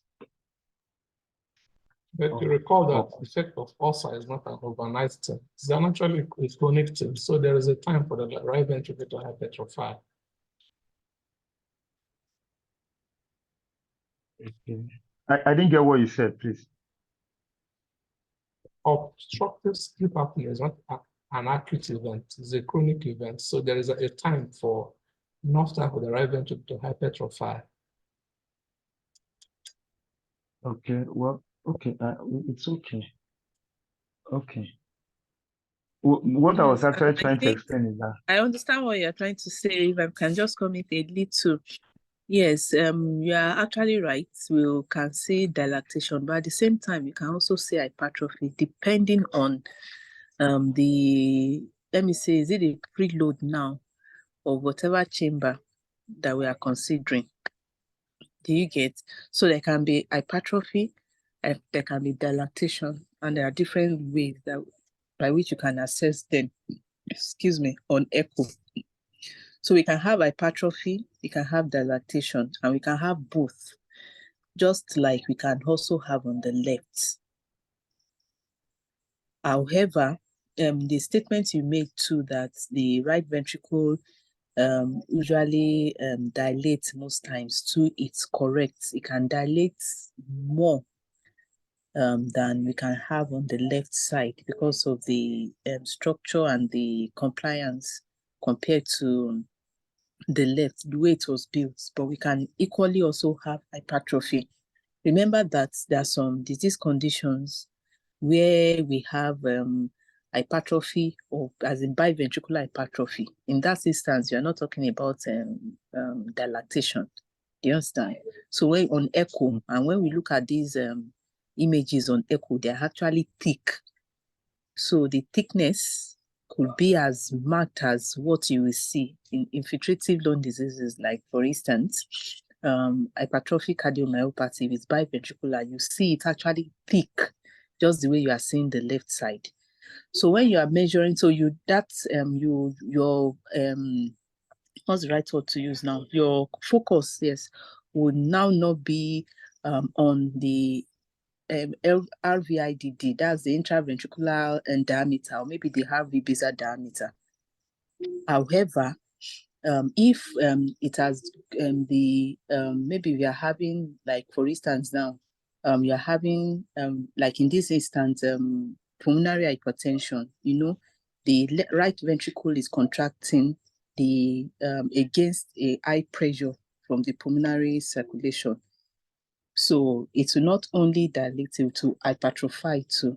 So when you measure the over time now, you can now have it blown out, in which the right ventricular basal diameter will be bigger, wider than you expect. The mid cavity will be wider, as well as the longitudinal.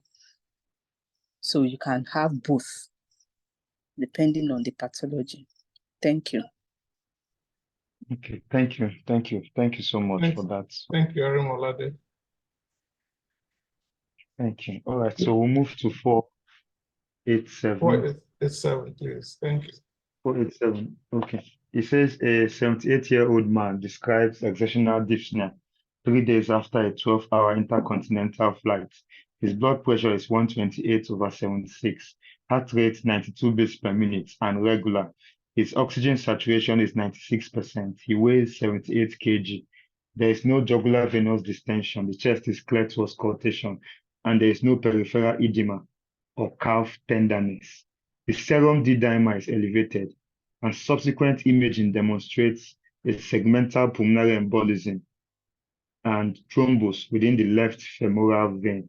There are no echocardiographic signs of right ventricular strain. Serum electrolyte measurements are normal. Serum creatinine is 1 milligram per dl, and the estimated creatinine clearance is 62 mils per minute. His current medications are atorvastatin 20 mg daily, lisinopril 10 mg daily. Of the following choices, which will be the best initial anticoagulation strategy? A, enoxaparin 1 milligram per kg subcutaneous injection once, followed by oral warfarin daily to achieve an INR of 2 to 3. B, dabigatran 150 mg orally twice daily. C, rivaroxaban 20 mg orally once daily with the evening meal. D, apixaban 10 mg orally twice daily for 7 days, then 5 mg twice daily. E, enoxaparin 1 milligram per kg subcutaneously twice daily for 2 days, then oral edoxaban 30 mg, okay, once daily. All right, so from the question, we see a 78-year-old man who has developed pulmonary embolism. Actually, looking at his blood pressure, 128/76, we can say he has hemodynamically stable pulmonary embolism. Okay, look at his blood pressure, look at his pulse. Okay, he also has the risk factors, and the DVT has been confirmed because he has a thrombus in the left femoral vein, and the pulmonary embolism has been confirmed with imaging. Okay, with imaging, most likely CT pulmonary angiography. Okay, every other thing is normal. Electrolytes and creatinine is normal. Creatinine clearance is fair, and he's on atorvastatin and lisinopril. Okay, so the patient has hemodynamically stable PE from DVT without signs of right heart strain. Okay, so what can be used according to the guidelines in such an individual is either we use a subcutaneous low molecular weight heparin followed by oral warfarin. Okay, so he said that, like we all know, you start both of them at the same time because of the initial procoagulant effects of warfarin, okay? Then you titrate to an INR of 2 to 3 before pulling out the subcutaneous molecular weight heparin and continuing on only the warfarin, okay?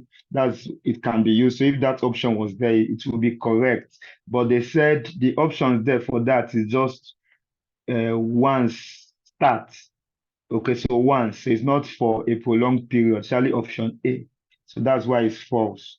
Okay, and that option, and that thing that can be used is NOACs, that's the newer oral anticoagulants. Okay, so these have been shown to be non-inferior to warfarin. Okay, they are non-inferior to warfarin and they cause less serious bleeding. Okay, so NOACs that have been approved according to studies and that can be used, okay, include dabigatran, rivaroxaban, apixaban, and edoxaban. Dabigatran is a direct thrombin inhibitor, while rivaroxaban, apixaban, and edoxaban are activated factor 10 inhibitors, okay? So for treatment now, because we are treating, not prevention, the dose of dabigatran is 150 milligram twice daily. Okay, for rivaroxaban, the dose is 50 milligram twice daily for 21 days, then 20 milligram daily. For apixaban, the dose is 10 milligram twice daily for 7 days, then 5 milligram twice daily. For edoxaban, the dose is 60 milligram daily. Okay, but you have to reduce the dose if there's impaired renal function, if creatinine clearance is less than 50. So you have to reduce the dose to 30 milligram daily. That's for edoxaban. It's important that we note that out of all these NOACs, only rivaroxaban and apixaban, okay, can be started on their own. Dabigatran and edoxaban must require pre-treatment. Okay, that's why if you want to start up a treatment dose with a NOAC without using low molecular weight, without using enoxaparin, you have to use either rivaroxaban or apixaban. Okay, you cannot use dabigatran or edoxaban. Those ones must be, you must commence them first with low molecular weight heparin. Okay, so with this in mind, looking at the options, the answer is D. Okay, D is apixaban because that meets the dose and the criteria. This apixaban 10 milligram twice daily, then 5 milligram twice daily. So that's the dose. Okay, rivaroxaban, option C says rivaroxaban 20 milligram once daily. Okay, so it is actually 15 milligram twice daily first before you move on to 20 milligram daily after 21 days. Okay, then dabigatran would have been correct if they had started with enoxaparin, with pre-treatment with enoxaparin.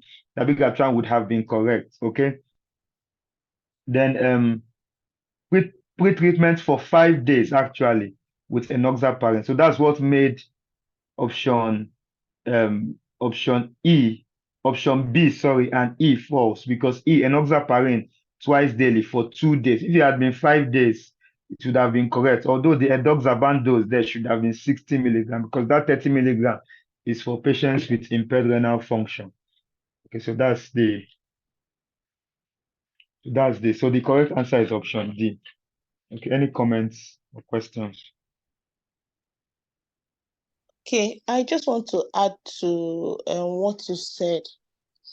If we're using the new guidelines that you now have to put patients into extended anticoagulation.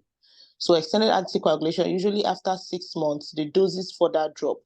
So if the patient has, for example, rivaroxaban, you start at 15 milligrams BD for 21 days, then drop to 20 milligrams daily, continuously for that 6 months. Then after 6 months, if you want to continue the extended anticoagulation, you further drop to 10 milligrams daily to continue.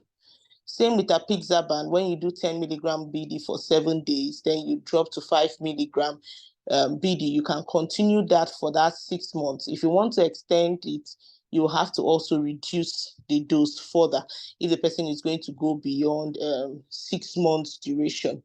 Then for patients that have cancer, previously, low molecular weight heparin was what was prescribed for cancer patients, particularly the dalteparin. But recently, it's been shown that rivaroxaban and edoxaban can be used for anticoagulations in cancer patients that have PE, but dabigatran and apixaban has not been shown to be good for them in cancer patients that have PE. Thank you. Thank you, Chief. Thank you so much for the contribution. Please, I have a question. Okay, please, in the question, it said there were no echocardiographic signs of right ventricular strain. My question is, what are those echocardiographic signs of right ventricular strain? Thank you. Okay, echocardiographic signs of right ventricular strain. Of course, the first thing that will come to mind is the McConnell sign, which refers to RV free wall hypokinesia. Okay, so McConnell sign, you just see the RV free wall, instead of being bent, it goes like a rectangle, goes up, and I don't know how to describe it. The picture is in my head. So it goes up, and you see that RV free wall is actually not moving, or it's just moving a little. Okay, so that's one. Okay, then there are other signs of pulmonary hypertension that can be seen. Okay, you can see a D-shaped septum. Okay, that's one of the things that can be seen.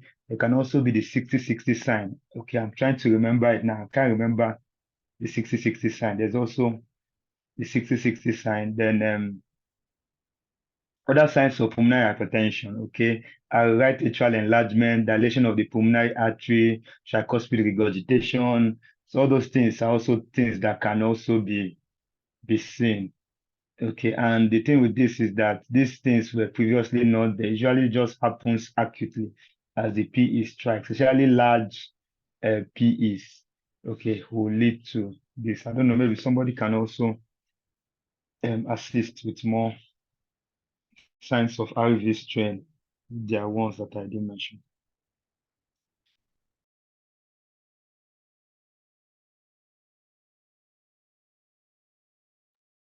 Thank you very much. In absence of further contributions, I think I'll move on.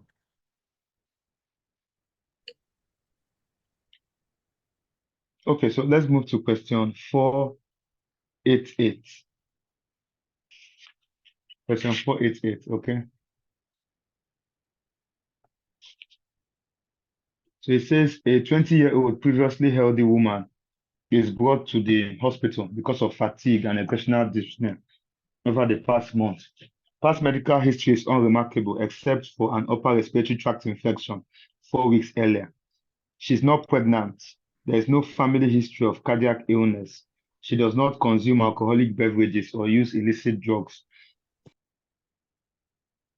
On examination in the emergency department, the patient's blood pressure is 90/60 millimeters of mercury, and the heart rate is 110 beats per minute.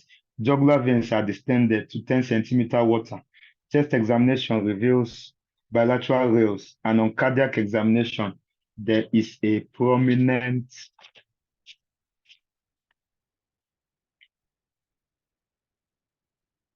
okay.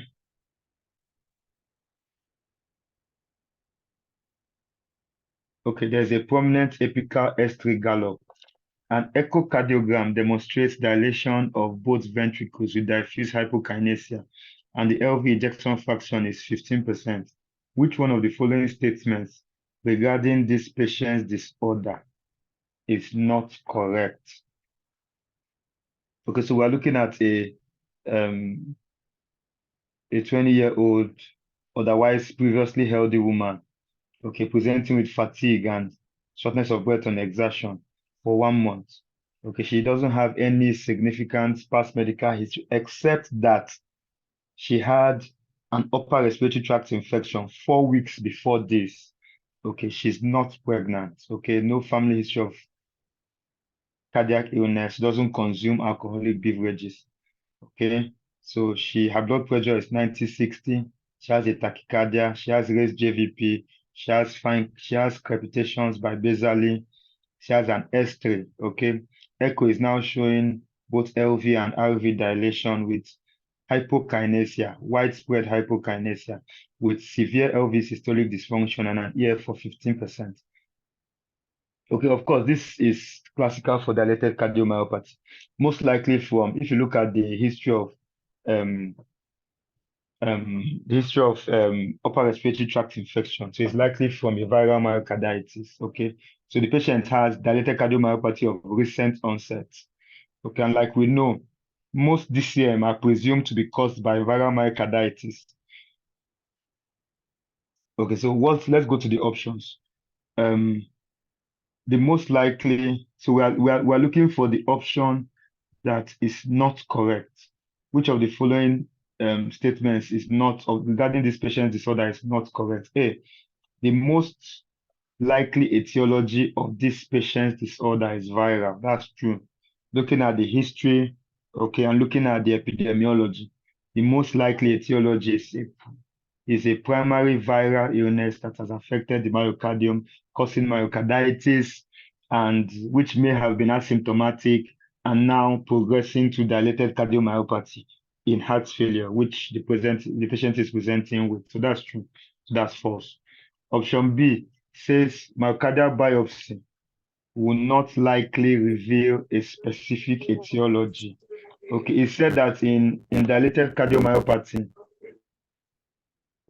endomyocardial biopsy is rarely helpful. Okay, the findings from endomyocardial biopsy are usually non-specific. So it's not usually helpful. So it will not likely reveal a specific etiology. Okay, so that is also not correct. So that's not the answer. So that is also correct. So that is not the correct answer. Okay. Option C says corticosteroids will likely slow progression of the illness. Okay. Well, it's been noted that steroid therapy in DCM, steroids, especially in these kinds of patients, is not usually beneficial. Okay, and it does not significantly affect left LV function. It also does not significantly affect survival. Okay, so it will not slow progression of the illness. Okay, so that is not correct. Okay, so that is likely the correct answer. Okay, option D says cardiac MRI will be a useful diagnostic modality.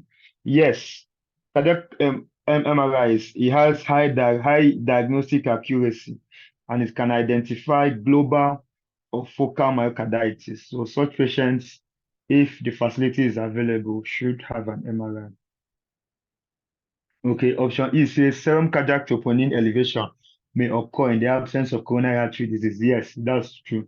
They may have elevated troponins, okay, in the absence of proper coronary artery disease. So the correct answer is C, which is corticosteroids will likely slow progression. Corticosteroids will not do that. So that's not correct. That means that C is the answer. Okay, any contributions? If not, we move on. This one appears quite straightforward. Move on, please. We are quite behind schedule. Okay. 489, a 28-year-old man is referred for evaluation after his brother was diagnosed with a cardiac condition that caused recurrent syncope. As part of his evaluation, he underwent echocardiography and cardiac MRI. Representative images are shown in the figures. Okay, so which of the following is correct in the management of this patient's condition? Right, so let us look at the images before we look at the question. Okay. Okay. So we have two images here. We start with this first one, which is an M mode. Okay. Which is an M mode in the parasternal lung axis view. Okay, through the right ventricle and the left ventricle. Okay, so what we can see here, we can see that the LV wall is quite thick. Okay, and if you look at the septal wall, if you look at the septal wall, we can see that it's far thicker. We have asymmetric septal hypertrophy here. Septum is far thicker than the posterior wall. Okay, and another thing we can see here is we can see SAM, systolic anterior motion of the mitral valve, I wish there's a pointer. Okay, you can see as the mitral valve opens and closes, the mitral valve opens and closes, it opens and closes, it opens. Where there is white is open, where there is some echogenicity is supposed to be closed, okay? But the closure of the mitral valve is supposed to be like a straight thin line, okay? But we can see that the anterior leaflet, that's one we can see bending up, is in all of them, okay? I don't know. Yeah. The anterior leaflet. So this is trying to demonstrate systolic anterior motion of the mitral valve. That's the main thing in this, what this M mode image is. Yeah. Hello. Sorry. I think the person sharing the screen should use his arrow so that we can easily. SAM is a very important thing that can come out in Viva. Viva like this kind of mode. So the person sharing the screen should use his arrow to show, to demonstrate what you're talking about. Okay.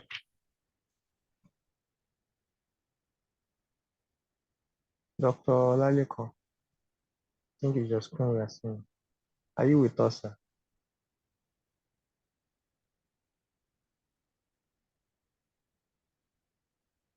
Okay, I'm with you, sir. I'm trying to do that now. So are you using your laptop or your phone? Okay, I'm actually using a tab. I don't know if that can do it. Okay, so in your tab, can you just see one thing that looks like a pencil or a pen? Or it's your Okay, left hand? yeah, it has options on the left side. Color. Yes. I should click on the So color, sir. if you click on that pen, to show you Okay. different exactly. Okay. So you can draw line, width, and shape. exactly. You can pick anything just to demonstrate it. Okay, sir.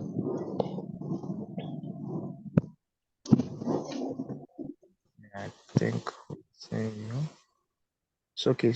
All right, so you can continue. You can see the colors now. The yellow. Okay. Okay. Excellent. So okay. that's So I was trying to explain. Okay. Sorry. continue. Okay. Okay, sir. I was trying to explain that you can see the opening and this where that yellow is now is like an opening where the mitral valve is open. Okay. You can see the opening and the closing of the mitral valve. Okay. Now, normally it's supposed to open and close in a straight line. So what we see is a box, a rectangular box, a straight line, the next rectangular box. Okay. But in this scenario, we can see that the anterior leaflet is like going up. Okay, instead of it forming a straight line. That motion that we see continuously is what we call SAM, systolic anterior motion of the mitral valve, and it's characteristic of hypertrophic obstructive cardiomyopathy. Okay, not just hypertrophic cardiomyopathy. It's telling us that there is some LVOT obstruction. Okay, so that's that. Yes, where the blue is now. Okay, sorry. So Dr. Lalikon, you need to find that SAM. That's going to help you in the exam. You are not actually yet on that SAM. So what you see where your blue marker is now? Okay, the blue marker. Okay. Yeah, you can see where your blue marker is. So you see this square rectangle touching the interventricular septum. Okay, yes. Okay, I know it. Okay, I've seen it, sir. So help us align it. Oh, you have many things outlined. No. Yeah. No, is it the one in purple? The one in purple now, the systole. Exactly. You can see this when it's touching the interventricular septum during systole. Yes, sir. Yeah, you see that head. That is actually the SAM. Okay, so this one that I circled. Yeah, exactly. You see that piece that you circled? That is actually the SAM. Okay. So you see that leaflet going to touch the interventricular septum. Okay.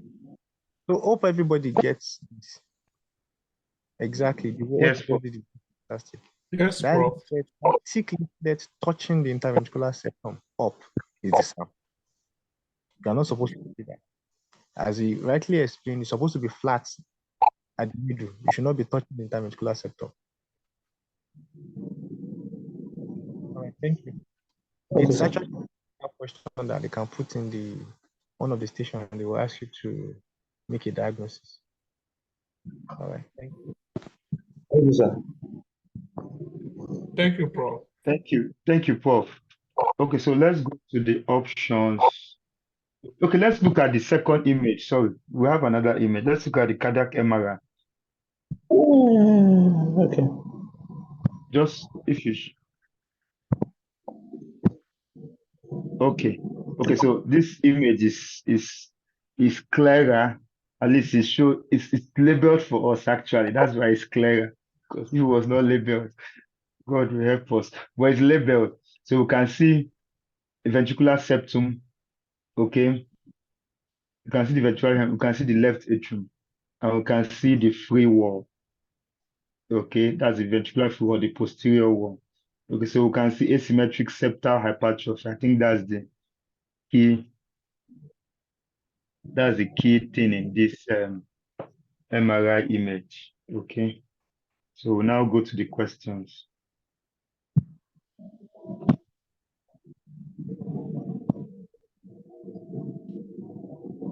Okay, so let's move back to the questions. Okay, it's option A. Okay, the question says which of the following is correct in the management of this patient's condition? Option A says endocarditis prophylaxis is mandatory before dental procedures. That's not true. Hypertrophic hokum is not one of the things that need prophylaxis for endocarditis. It's not true. Beta blockers are contraindicated. That's also not true. Beta blockers are actually one of the mainstay, okay, as they will reduce myocardial oxygen demand, okay.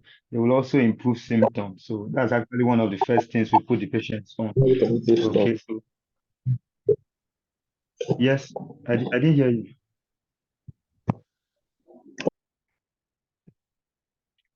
Hello, someone was trying to say something? Okay, let me continue. Okay, option C says he should refrain from highly competitive sports, okay, because of the risk of sudden death. Patients with hokum are advised to avoid contact sports and highly competitive sports, okay. So that is true. Okay, digitalis glycosides are beneficial. No, they don't have a contractility problem. So digitalis glycosides are not helpful.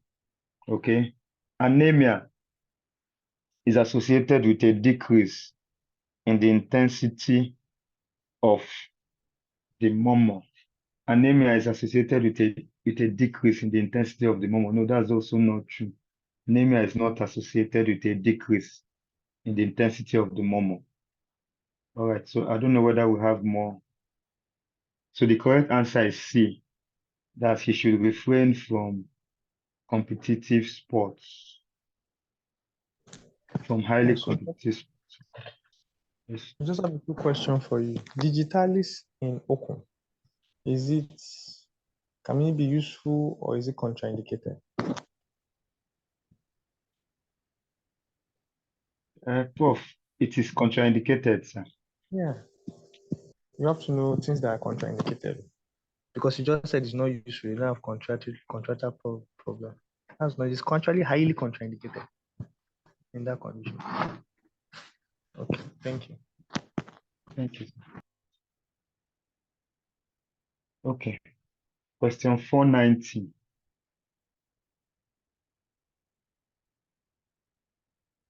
Okay, question 490. A 32-year-old woman presents with progressive exertional dyspnea over the past year. Physical examination is notable for a blood pressure of 123/81 millimeter of mercury, heart rate of 91 beats per minute, resting oxygen saturation of 91%, clear lungs.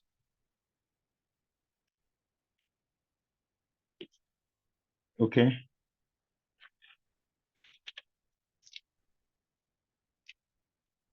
I don't know whether we can move the slides.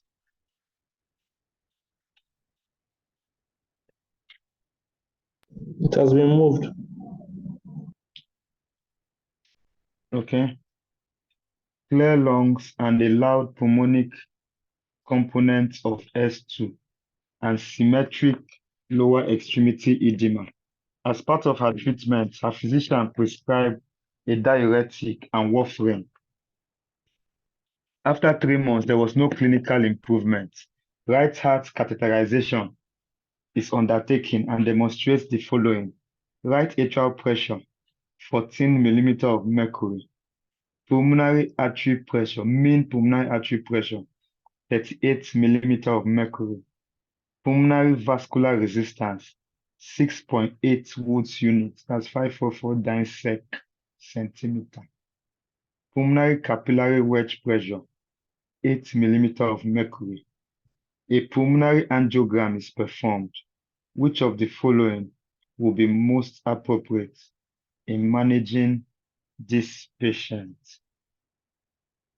Okay, so let's see the image. Let's see the image. Just please scroll down so we can see the image. Okay, so this is the image here. Well, from what I can understand from this image, this is a CT. Okay, this is a pulmonary angiogram actually, but I think it's CT pulmonary angiogram. Okay, and we can see some. It's like some of there's some blockage. Okay, especially in the right, is it the bronchioles or so that's supposed to supply the, we can see some obstruction actually, okay, in the supply, okay, to the lower part, especially the lower part of the right lungs, okay. There's some obstruction. Okay, I also feel there's some in the upper parts of the left lung, okay, and the central pulmonary artery appears dilated. Pulmonary artery to me appears dilated, I'm not sure. Okay, but this is in keeping with pulmonary embolism. Okay, this is in keeping with pulmonary embolism. And we have from the question, please let's go back to the question.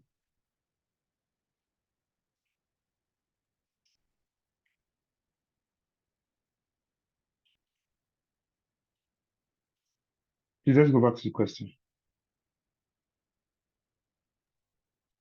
Chief Olalekan, have you slept? The question is there, displayed. Okay, so from the question. Thank you, sir. Okay. Oh, you zoomed it too much. Okay. So from the question, we said, please just zoom out a little. Okay. From the question, it was said that right heart catheterization is undertaken and is showing us the following. Okay. We have a right atrial pressure of 14 millimeter of mercury. Okay. We have a mean pulmonary artery pressure. That right atrial pressure is elevated. Okay, I think it shouldn't be more than 5. Okay, if I can remember well. Okay, it shouldn't be more than 5, but we have 14. Okay, we have a mean pulmonary artery pressure of 38, which is also elevated. It shouldn't be more than 25. It should be less than 25. Yes, it should be less than 20 actually. Okay, then we have pulmonary vascular resistance. Pulmonary vascular resistance there is 6.8 Woods units. Shouldn't be more than 2.5, okay, Woods units. And the pulmonary capillary wedge pressure, that's the pressure where it wedges, is 8 millimeters of mercury. Okay, this is normal. This is normal. Okay, I think normal pulmonary capillary wedge pressure is between 8 to 14. That 8 to 14 or 8 to 16. Okay, so since pulmonary capillary wedge pressure is normal, it tells us that we are not dealing with a type 2 pulmonary hypertension. It tells us that we are dealing with, because we're not dealing with pulmonary hypertension from left heart disease. It tells us that we are dealing with something else. So we're dealing with either a type 3, a type 4, okay, or even a type 1. Okay, but looking at the CT that we have been shown and we are seeing pulmonary embolism, okay, so it's telling us that we're likely dealing with a chronic thromboembolic pulmonary phenomena, that's CTEPH, as the cause of this patient's symptoms, okay? So using that to answer the question, okay, intravenous option A says, okay, the question now says, which of the following will be most appropriate in managing this patient? Intravenous prostacyclin titrated to maximum tolerated dose. So we want to use IV prostacyclin if we are dealing with a type 1, so that's pulmonary arterial hypertension, which is not the case here. Okay, oral sildenafil 3 times daily. Oral sildenafil, okay, the phosphodiesterase inhibitors are shown to be beneficial in type 1 too. Okay, so we're not dealing with that too. Even the non-selective endothelin receptor antagonist, okay, whether it's selective or non-selective, I think the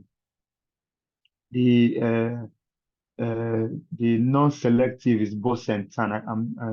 I'm not remembering all of them very well, but that is also for type 1. Okay, so the option here, the answer here is refer for cardiac surgical intervention. So you can actually refer for a pulmonary endarterectomy, and this is the definitive treatment for this patient. So thank you very much. With this, I've come to the end of my session. I don't know whether we have comments or questions.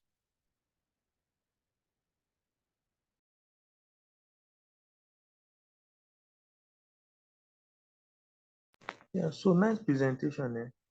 It's just important to let you know that that image you are seeing is not a CT. And the first reason why you know it's not a CT is because you are not seeing a bone. Did you see a bone in that image? Can someone else go back to that image? Did you see any bone? No problem. There's no bone there. Yeah, so doctor, the first thing is we all know that when you're looking at a CT, the first thing that defines a CT is that you're going to actually really see a bone, right? Yeah. Yeah, so when you're not seeing a bone, so most likely this is an MRA. Okay. You get just the way you look at your brain MRI and your brain CT, you will see a bone, right? When an MRI, you're not likely. You get? Yes, yes. Okay, sir. Thank you, Prof. Thank you so much, Prof. Sorry, before we go on, Prof, sir, please, I don't know if you can please, sir, help us with those values that they are mentioning, the pre-capillary, post-capillary. It's because of that Wood unit that is high, and we still feel there's nothing from the left. I don't know if you can please help us, sir. So I think so the easiest thing to differentiate right and left is not the vascular resistance. What differentiates the right from the left? That means post-capillary now. Yes, post-capillary. The only thing that defines involvement of the post-capillary is that the pressure in the left atrium is high. Post-capillary means that you have gone beyond the capillary, right? And you are now in the pulmonary vein, which is Yes, draining in the left atrium, yes, right? sir. So if Yes, there's sir. a capillary problem, that means that the pulmonary venous pressure should be high, right? Yes, sir. Yes, sir. And for pulmonary venous pressure to be high, in the absence of pulmonary vein stenosis, then that means left atrial pressure will be high because they're all backflow. Backflow, yes, sir. Yeah, so if you've done a right heart cath or cardiac cath and you have checked the pressure in the left atrium and the pressure is normal, less than 15, that means that there's no elevated left atrial pressure, right? Yes. So that means the patient is not likely to have a pulmonary venous problem. Okay. Are you getting it? Yes. And so that means that there will be that means that the post capillary is normal. So Okay. that rules out left heart disease. Yeah, but they didn't give us the left atrial pressure here, or did I miss it? They gave you, and they told you it's 8. They can go back to the Oh, question. oh, sorry, I missed that. Thank you, sir. You will see the capillary wedge pressure. You just see the pressure, the capillary wedge pressure. After the Wood unit, you will see the root clearly. Pulmonary capillary wedge pressure of 8. Okay, 8. Okay, I missed that. Thank you, Chief. Thank you, sir. All right. Thank you.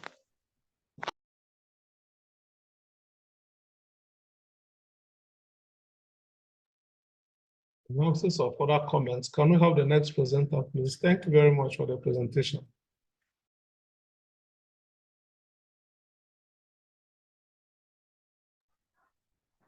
Good evening, everyone. Okay, I'll be taking 4. Sorry. Okay, go ahead. Okay, thank you. I'm the one taking 471 to 480. Chief Alabo, you're welcome. Go ahead. We waited for you on this one. We've been waiting for you on this one. Okay, sorry for the delay. I had a little rough day. You're welcome. Thank you, sir.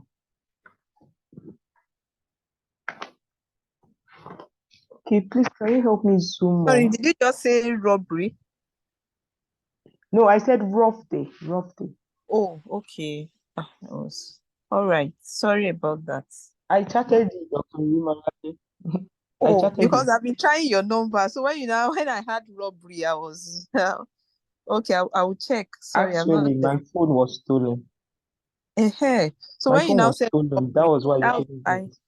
oh, sorry about that. So when I had robbery, I was Thank like, sorry about that. Sorry. Thank you. Okay, so 471. A 72-year-old woman with non-ischemic dilated cardiomyopathy presents with worsening exertional dyspnea. She is on maximally tolerated doses of carvedilol, sacubitril valsartan, eplerenone, and dapagliflozin. Her ECG demonstrates normal sinus reading and left ventricular hypertrophy. Transthoracic echocardiography shows left ventricular enlargement with a left ventricular end systolic dimension of 60, an ejection fraction of 35%, severe secondary mitral regurgitation, and an estimated pulmonary artery systolic pressure of 50 millimeters of mercury.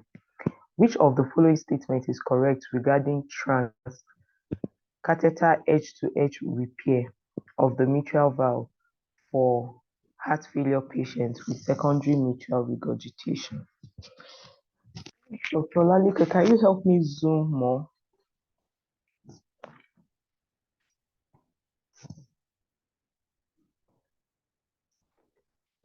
Hello?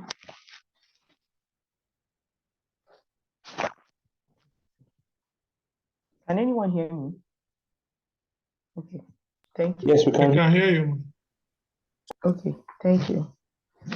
Olaleko, is it possible to zoom it a little further for her? No, it's okay now. I can see now. All right, thank you. Thank you. Yes.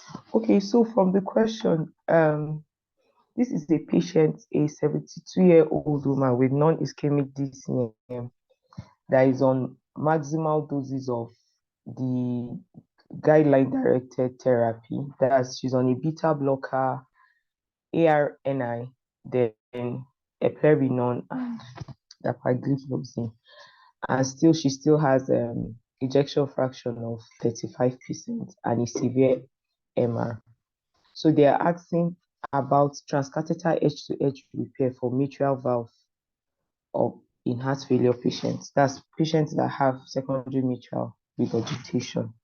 So transcatheter edge-to-edge repair is a procedure that is done for patients that have moderate to severe functional MR. This is a procedure where clips are actually deployed to the mitral valve leaflets. The mitral valve leaflets, they are the mitral valve leaflets, both of them are further divided into segments. So each mitral valve leaflet has 3 segments. We have the anterolateral, which is called A1, then the middle of the that's the anterior one now. So I'm talking about anterolateral, which is A1, then the middle is called A2, then the posterior medial A3. Then when you come to the posterior mitral valve, the same thing. Anterolateral P1, middle P2, then posterior medial of the posterior one P3. So they deploy this clip through the venous system, then puncture the septum, then deploy it. So the clip is meant to hold the A2 and the P2 of the mitral valve. Thereby, it's just trying to like oppose it together. So option A says TEER is contraindicated in patients with PASP greater than 40 millimeter of mercury. Yeah, so according to this, is not contraindicated. Is anybody that is having pulmonary arterial systolic pressure of less than 70, this procedure is okay for them. So it's not contraindicated in them. So this makes option A false. Then secondly, it said TEER results in superior outcome compared with surgical valve repair when there's concomitant high-grade epicardial coronary disease. This is also a false option because it has been shown that TEER is not superior to surgical valve repair.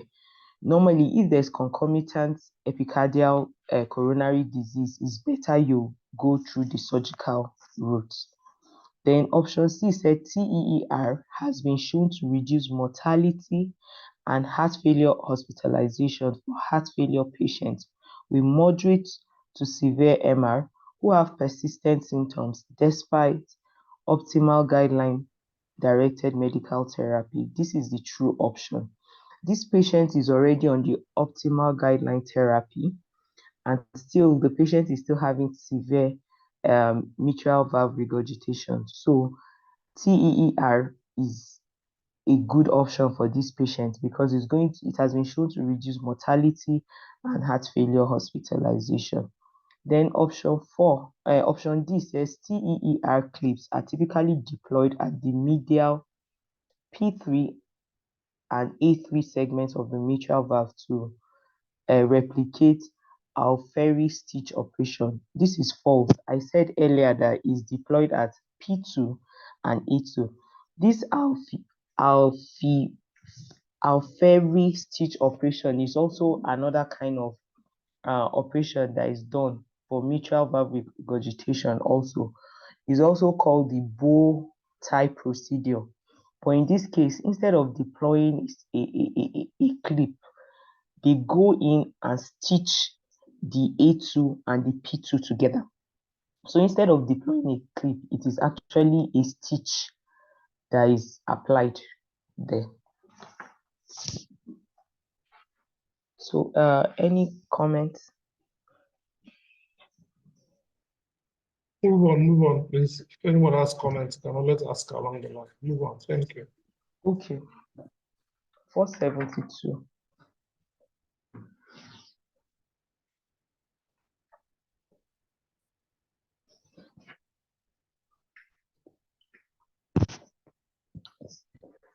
Okay, a 76-year-old man presents to the emergency department with aphasia and dense right hemiplegia. His wife reports that he had experienced intermittent fever, chills over the previous 2 weeks. Cardiac examination is notable for a grade 2/6 systolic ejection murmur at the upper right sternal border and grade 1/4 early diastolic murmur at the upper left sternal border. 4 sets of blood culture grew Staph aureus. A transthoracic echo demonstrates normal left ventricular contractile function and mild aortic stenosis. No vegetations are seen. Computed tomography of the head shows an acute non-hemorrhagic stroke in the territory of the left middle cerebral artery. Which of the following statements is true? So this is a case scenario of a 76-year-old man who has who had infective endocarditis and subsequently developed an ischemic stroke in the left MCA territory. So the stroke is likely due to maybe a septic embolization. So now they are asking, the presenting stroke is an indication for urgent valve replacement. This is actually a false statement.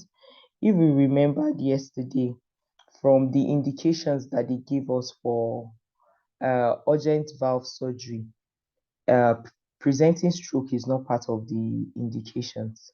Then 2, they said endocarditis caused by Staph aureus is an absolute indication for surgery. This is also false. It has been shown that endocarditis caused by Staph aureus can respond to antibiotic therapy without the need of surgery. Then option C says, despite the aggressiveness of Staph aureus native valve endocarditis, antibiotic therapy alone without surgical intervention is curative. This is true. The presence of vegetation greater than 1 centimeter in diameter will be a class 1 indication for valve replacement. Okay, this is actually a false statement. They said the presence of vegetation greater than 10 millimeter, that's 1 centimeter, is an indication for surgery when there is some coexisting features of maybe septic embolism. So that's when it's done. Then option E, even if intractable heart failure develops, corrective valve surgery should be postponed until after blood culture becomes sterile. This is a false option. It says that if there's intractable heart failure, patients can actually go ahead and have surgery as soon as possible. Any comments?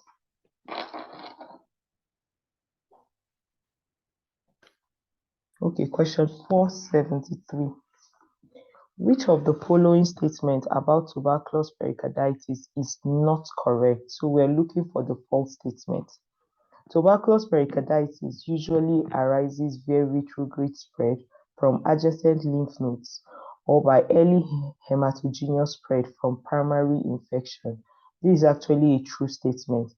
Most people that develop tuberculous pericarditis usually have spread from either the primary site, maybe that's from the plurals, or from a retrograde spread from the all those paratracheal lymph nodes.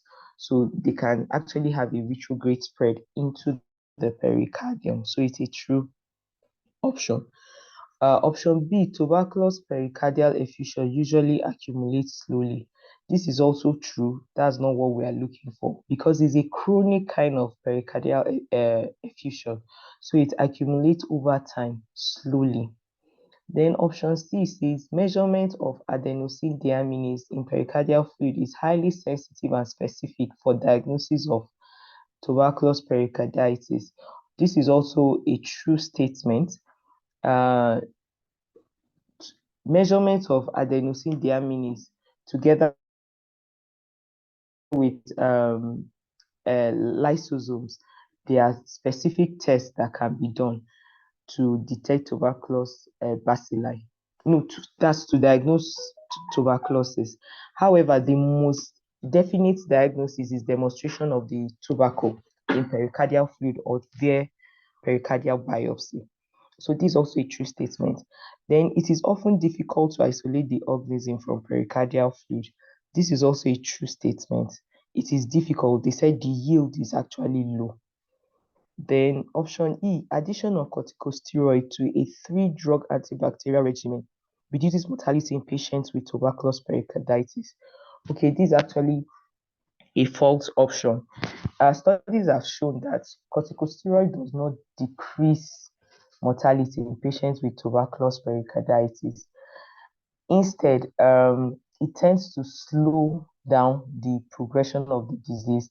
Then it also reduces the rate of constriction, but it has not been shown to reduce mortality.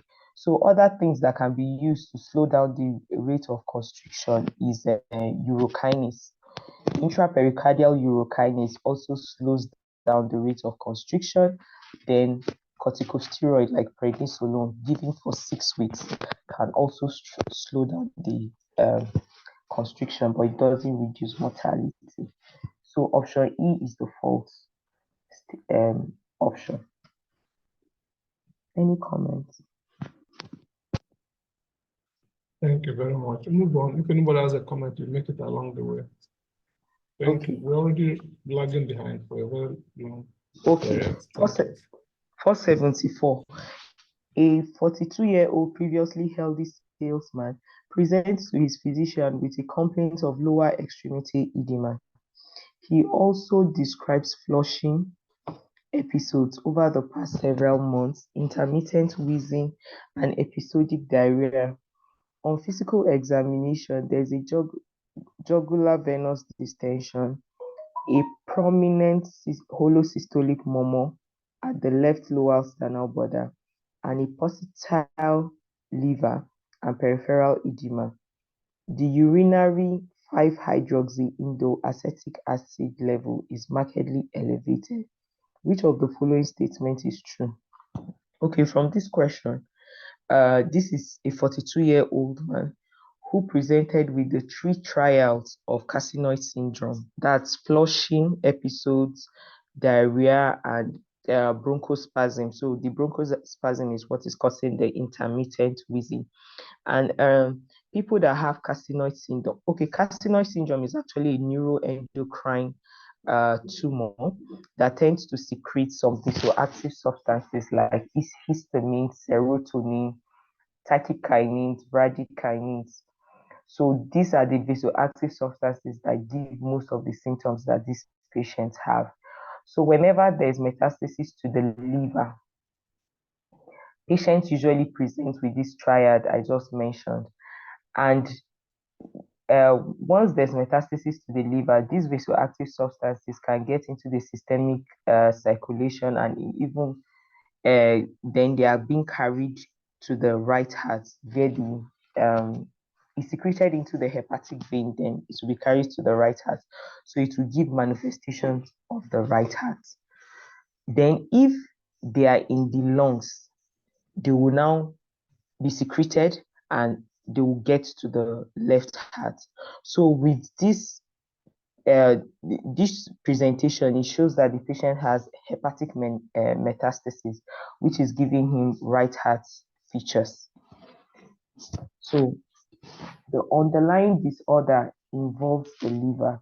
This is a true statement because I just said it that depending on the site that the carcinoid syndrome is, that's what will determine the manifestation. So if there are metastasis to the liver, they'll be having right heart symptoms. Then if it is in the pulmonary system, they'll be having left heart symptoms. Then option B, echocardiography typically demonstrates thickened mitral and or aortic valve leaflets with left ventricular dysfunction. This is actually a false statement. Normally, from the scenario I said, this is showing that there's a right heart problem. So echocardiography will demonstrate a thickened tricuspid and or pulmonary valve leaflets with maybe a right ventricular dysfunction or dilatation, sorry. Please, the remaining options.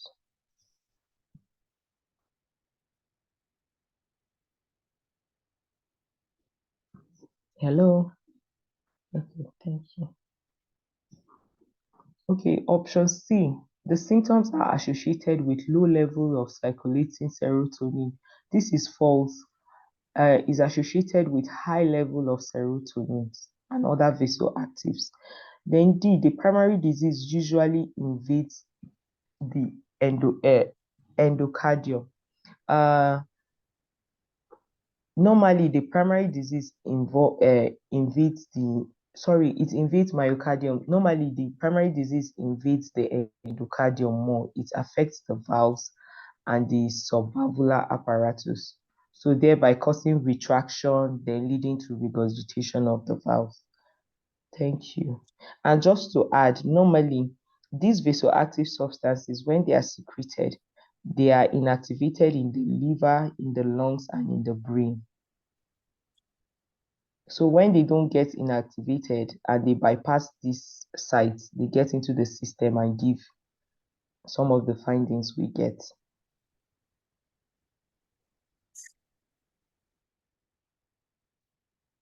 Okay, 475. A 65-year-old woman who is originally from Puerto Rico presents for evaluation of known mitral stenosis.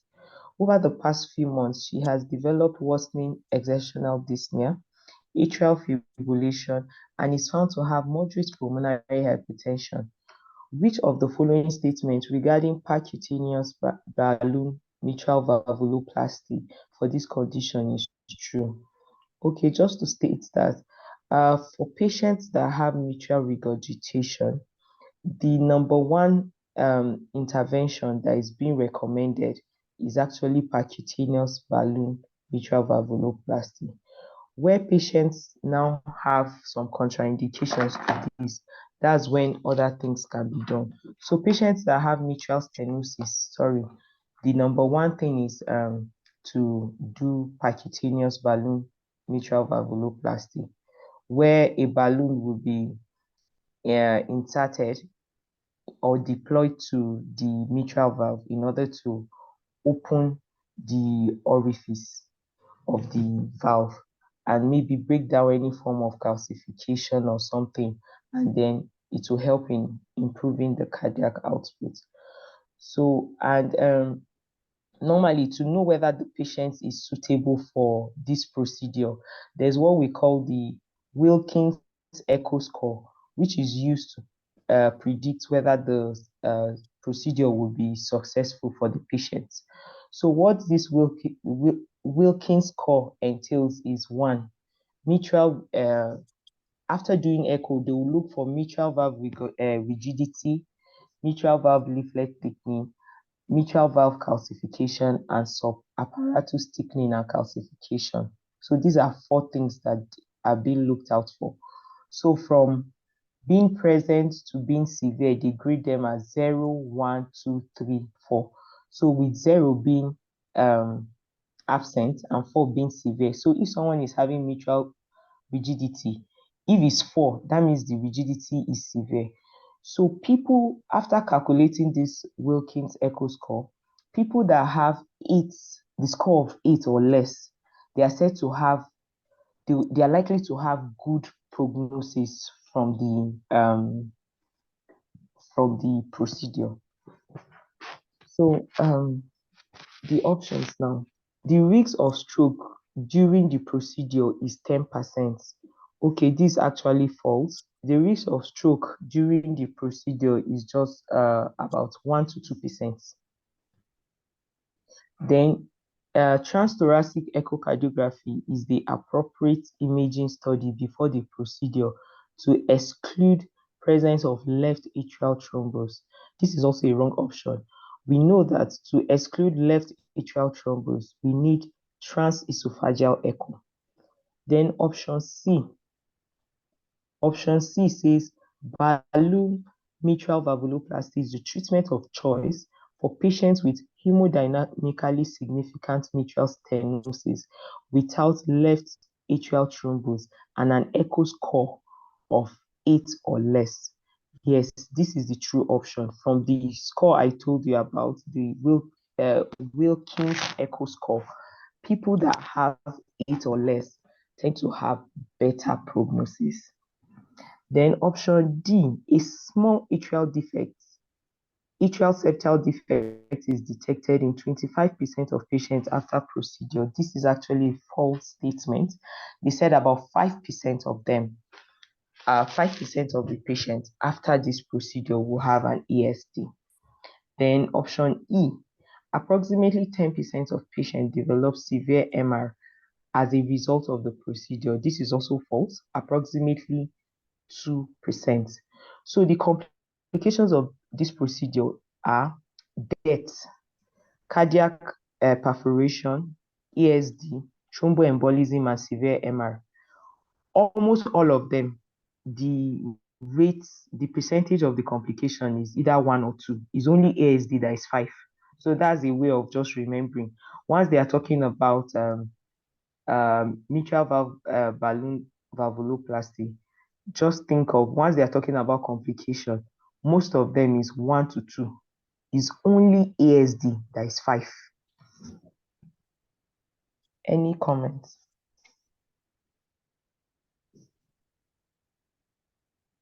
Okay, 476. A 25-year-old man is an unrestrained driver in a head-on motor vehicle accident. He is brought to the emergency department where he is unconscious and has had head lacerations, a large contusion on his anterior chest and abdominal region. Which of the following statements regarding the acute evaluation of a patient with blunt cardiac trauma is not correct? Is not correct. So we are looking for the false option. Okay. So it has been said that cardiac involvement in blunt chest trauma can occur in about 10 to 50% of chest trauma, and complications that may arise are septal and free wall rupture. They may also have some dysarrhythmias like VFib, AV block, then caudate tendini and papillary muscle rupture, and coronary artery thrombosis as a result of the blunt trauma. So option A, we are looking for the not correct option.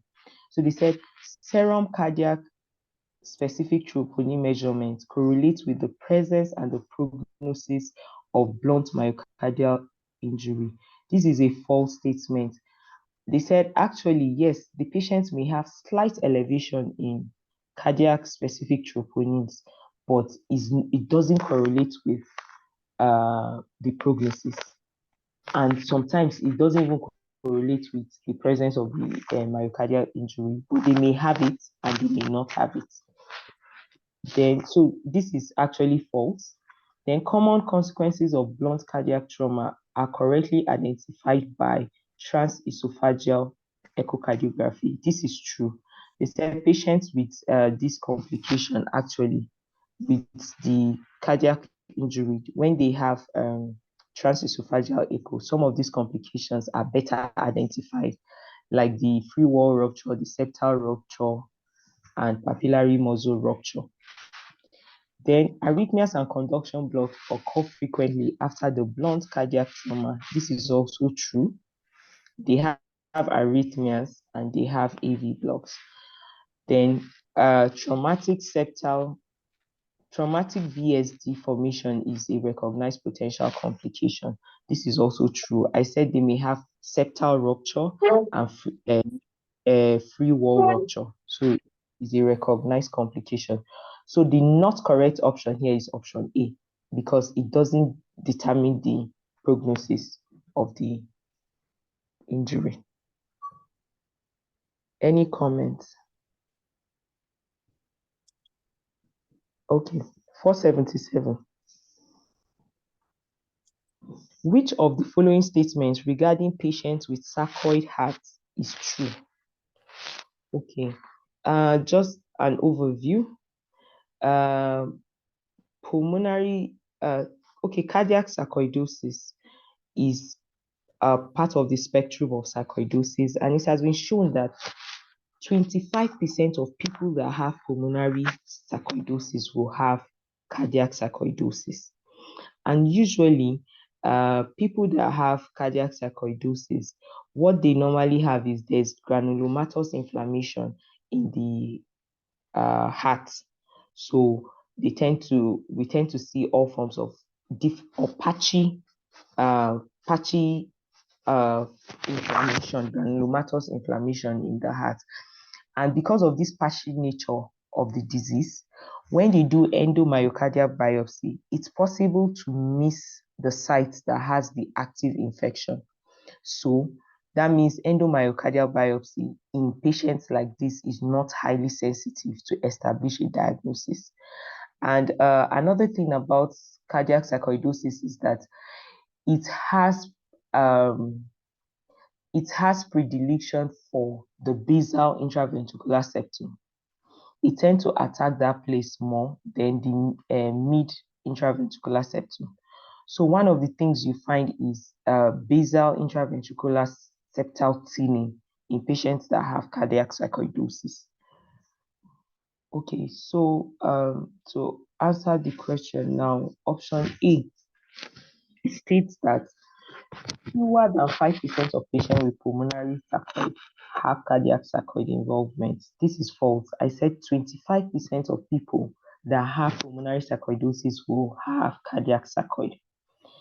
Then B, granulomatous infiltration of the cardiac valve is found in most patients with sarcoid hearts. This is false. Most times granulomatous inflammation tends to spare the valves, but it affects the papillary muscle, which can be the cause of their valve problems. And then it has predilection for the basal intraventricular septum and the mid portion.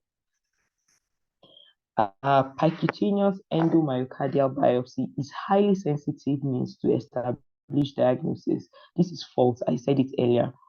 Because of the patchy nature of the disease, your biopsy can miss the active sites. MRI and PET scanning are more sensitive than EMB in establishing the diagnosis of cardiac sarcoid. This is actually true because the MRI is going to show us late gadolinium enhancement area, and then the PET will show us active site of the disease. It will show us active site of inflammation. So that's what is going to show us. So that's why option D is the correct one. So MRI and PET, they are better than endomyocardial biopsy. Any Thank you very much. Okay. So 478. Which of the following statements about the natural history of untreated VSD in adults is not correct? Is not correct. So we're looking for the fourth option. Okay, the natural history of VSD differs depending on the size of the defect and the magnitude of the pulmonary vascular resistance. This is a true option. The size of a VSD actually has let's say a say now in the natural history. For example, larger defects are more difficult to close up than smaller ones.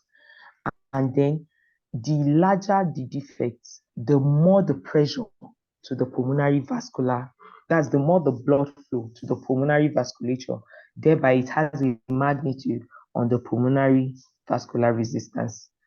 Then B, regardless of the size, the presence of a VSD confers an increased risk of endocarditis. This is false.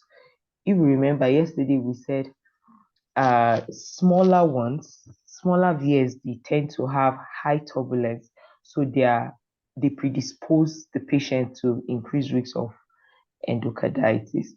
Then option C says that progressive pulmonary vascular disease with reversal of shunting, that's ensemega complex, most often becomes manifest in the fifth to sixth decade of life. sorry, 5th to 6th decade. So this is actually the true no, sorry, please. I'm looking for the false option. I messed it up. So this is actually the false option because they said that a mega complex usually manifests between the 2nd to the 3rd decade of life. So this is actually the false option. Then women with VSD and ratio of pulmonary to systemic flow of less than 2.1 generally tolerate pregnancy well.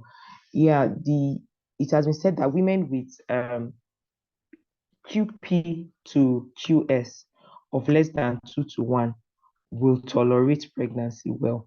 But women that have higher pulmonary to systemic flow with associated pulmonary hypertension will not tolerate pregnancy well. So the correct answer here, the false option here is actually C. Reversal of shunt usually takes place in the 2nd to 3rd decades of life, not 5th to 6th. Any comments? Thank you very much. You can move on. Okay. 479. Which of the following statements regarding endomyocardial fibrosis is not correct? Okay, from the earlier discussion we had, we've already said a lot about endomyocardial fibrosis. So I think let me just read the option and answer the question. This condition is characteristically found in tropical and subtropical Africa. This is true. It is found in tropical, subtropical Africa, South Asia, and Brazil. It is predominantly a disease of children and young adults. This is also true. It is predominantly a disease of children and young adults and is rare in older age group. 3. Involvement of the mitral valve apparatus typically results in mitral stenosis. This is actually false. Involvement of the mitral valve apparatus usually results in mitral regurgitation because in the fibrotic phase, because EMF actually have like 3 phases. We have the acute phase, the subacute phase, and the chronic phase. So in the chronic phase, that's where they have the fibrosis and formation of scars. So once there's scarring of the chordae tendineae and the papillary modules, it tends to retract the valvular apparatus. So there will be more of regurgitation, not stenosis. So this is the correct answer we're looking for. Option D, EMF involved left ventricle alone or in combination with right ventricle in 90% of the population. This is a false option according to Braunwald. EMF, normally they said 50% of EMF is 50% of EMF is biventricular. Then 40% is left ventricle. Then 10% is right ventricle. So these are according to their own data in North America. But in Africa, right ventricle has the highest proportion, followed by biventricular. Then left ventricle is the least. Please, let's take note of this because of MCQ. Then, so this is false. Then E, echocardiographic features include increased endocardial.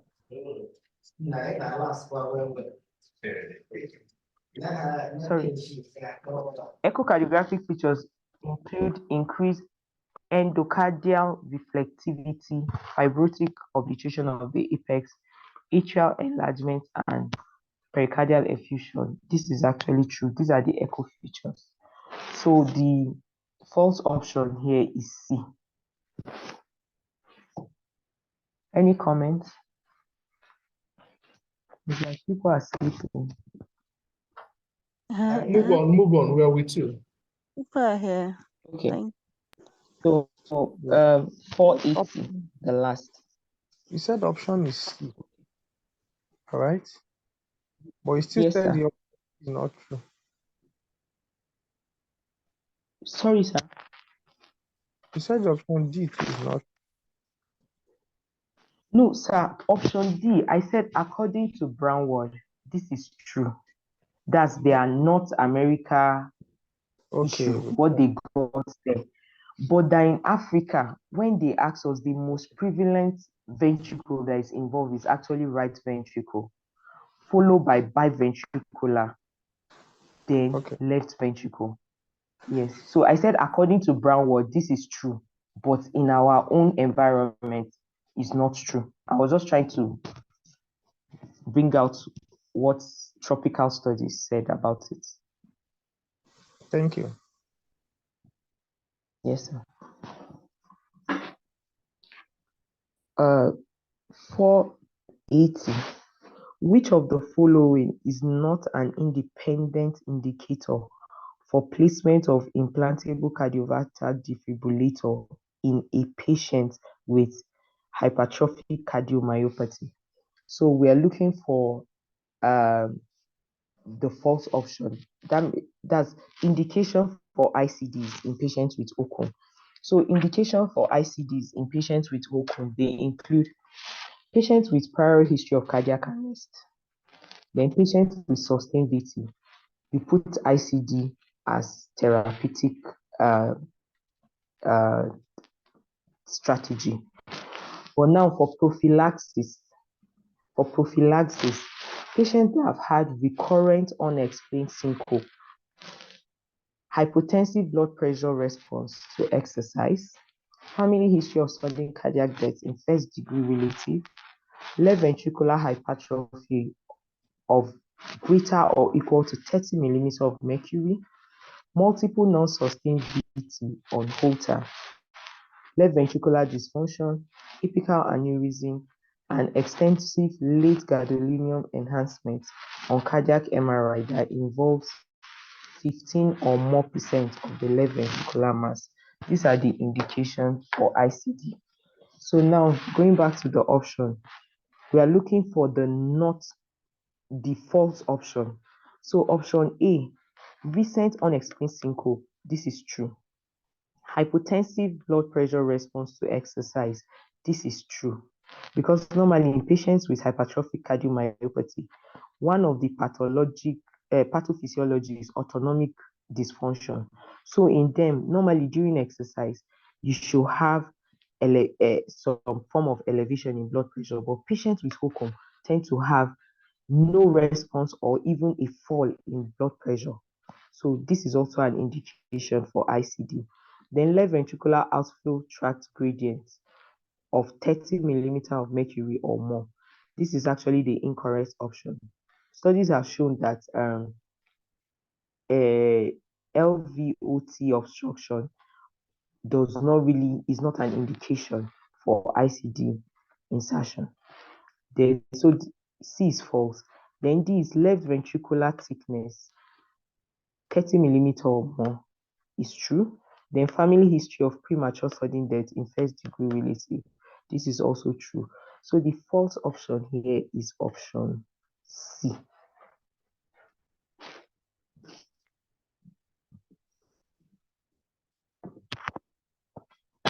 Any comment? And this is the last one.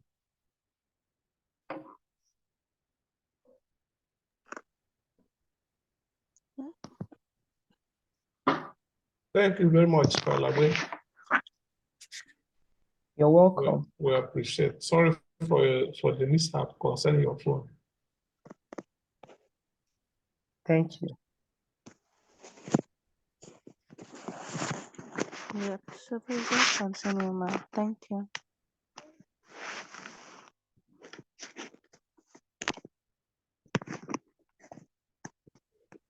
Even though it appears that a good number are sleeping, but a good number is still on the call. Is there anybody who is ready with his own part of presentation? We are very, very behind schedule ready. Doctors, okay. Yes. Yeah, sorry. Yes, Chief. Good evening, sir. Yeah, good evening. So How is it going? Fine, sir.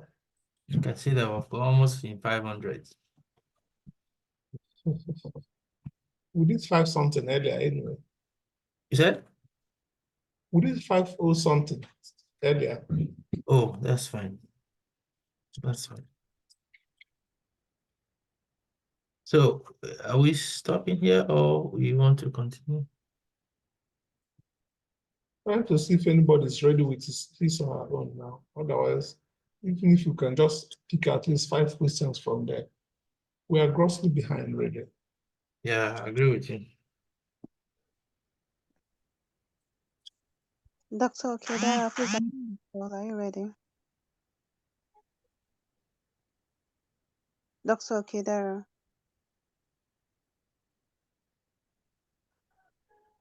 Unless if I think, is there any other person that's available?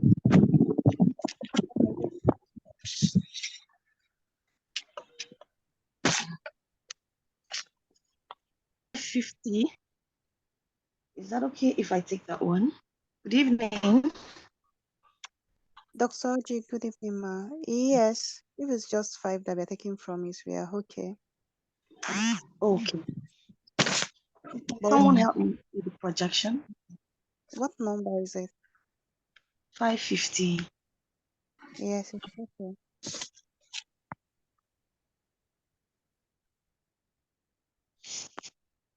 Chipola Lekon, are you there?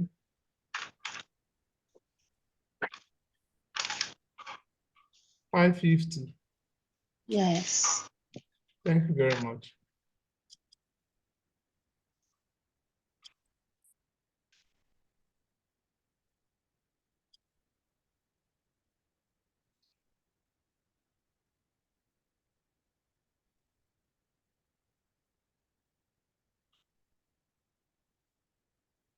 Thank you. Okay. Thank you. Okay. The question is actually a match question. 550 to 553 says for each statement below, match the appropriate lesion. So the question is actually talking about the immunologic features of infective endocarditis. And that's the immunologic features will have the Osler's node. The Osler's node is actually similar with that of a Genwell lesion. However, the Osler's node is just a raised nodule. It's a raised nodule, 1 millimeter to 4 millimeters. One thing about it is that it's tender and usually found at the palm. You can also find it at the subungual regions. You can also find the lesion there around the distal phalanges. It can also be found on the hypotenea and tenea eminences. Why that of Genwell lesion now is just a macular lesion that is non-tender, found around the palm and the sole. It can also be found around the hypotenea and tenea eminences. We have the rot spot. The rot spot is a retinal hemorrhage that's with a clear center. Histologically, what you see when you do histology of it, you're going to see cystoid bodies. That is the perivascular accumulation of the lymph nodes, lymphocytes, monocytes surrounding the hemorrhage. It can also be found around the nerves. That's in the retinal nerve fibers. So the questions, let's take the question. First question says,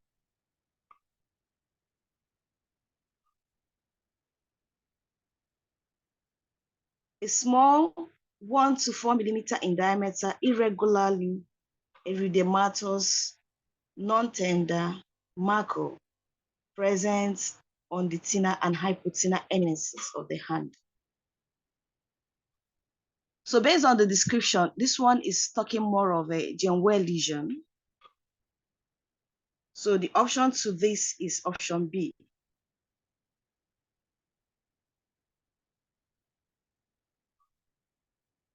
Please, can you hear me?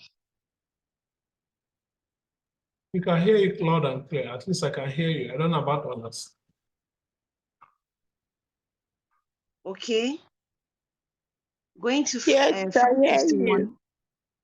Okay, 551 says small raised red or purple tender lesion present on the pulp space of the terminal phalanges of the finger. This one also describes the Osler's node. So this one, the answer is option A.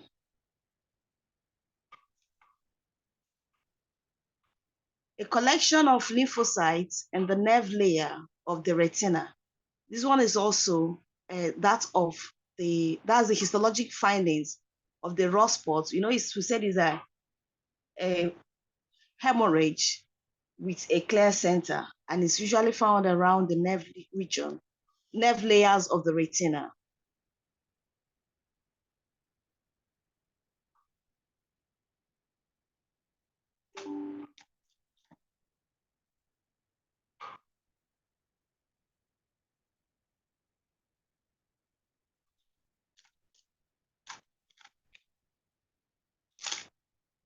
So 553 says a linear or flame-shaped streak.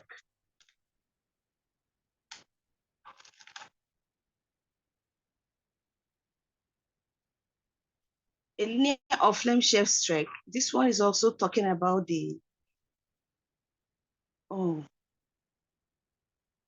sorry, I did not really see this question, but it still looks like that's a splinter hemorrhage, because that's where how it presents. Splinter hemorrhage is just a linear or flame-shaped streak found at the tip of the nail beds.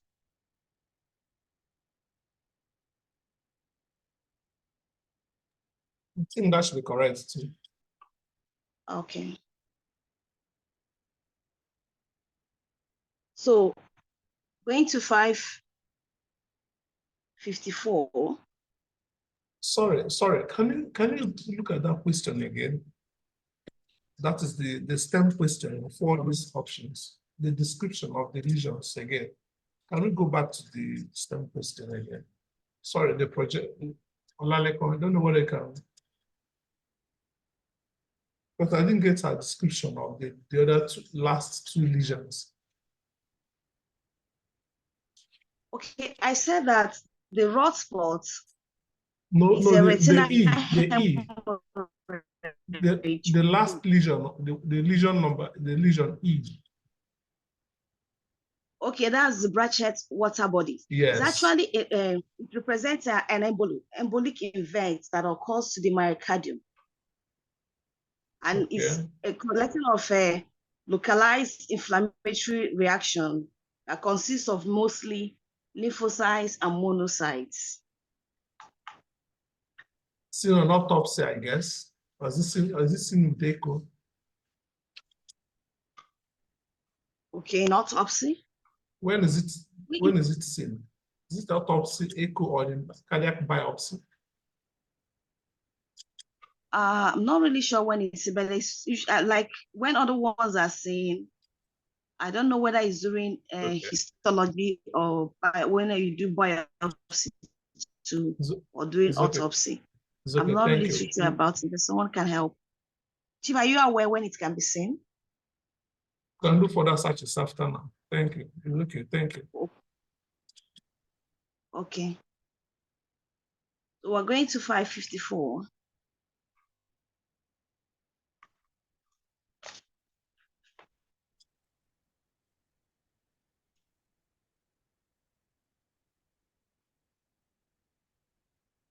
Please, can you bring the question very well? yes. It's not.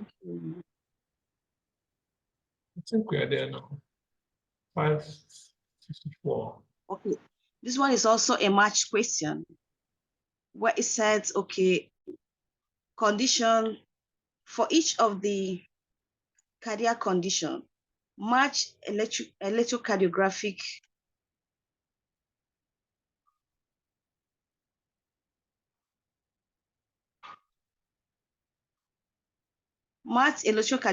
finding that is most closely associated with the features. So we have, first one is we have low QRS complexes, atrioventricular nodal block, right bundle branch block, global SC segment elevation, and deep inverted precordial T waves. Okay, actually, when we talk about the causes of low QRS complexes, low QRS complexes can be seen in conditions like obesity, chronic obstructive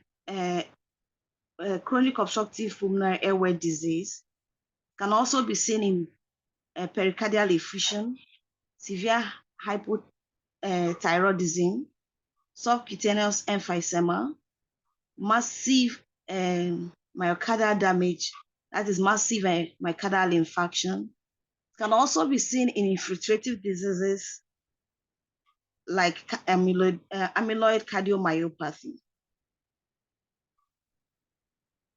We have the atrioventricular nodal, like that atrioventricular nodal block. This can also be caused due to impaired vagal tone. This one now, not the myocardial, generally myocardial infarction, but when it involved inferior MI, it's also seen in athletes, mitral valve surgery, myocarditis like Lyme disease can give you conduction block, like we mentioned before. Can also be seen in hypokalemia. Then all the AV nodal blocking drugs like beta blocker, calcium channel blocker, digoxin, amiodarone can also cause it. So we have the causes of right bundle branch block. Right bundle branch block can be caused by pulmonary hypertension. It can also be caused by chronic obstructive airway diseases, pulmonary embolism, called pulmonary right ventricular hypertrophy, cardiomyopathies, atrial septal defect, also ischemic heart diseases, myocarditis can also cause it. We have the Lenegre-Lev's disease, that's the primary degenerative disease of the conducting system by fibrosis. So based on these explanations, we have that Chagas disease is going to cause mostly right bundle branch block.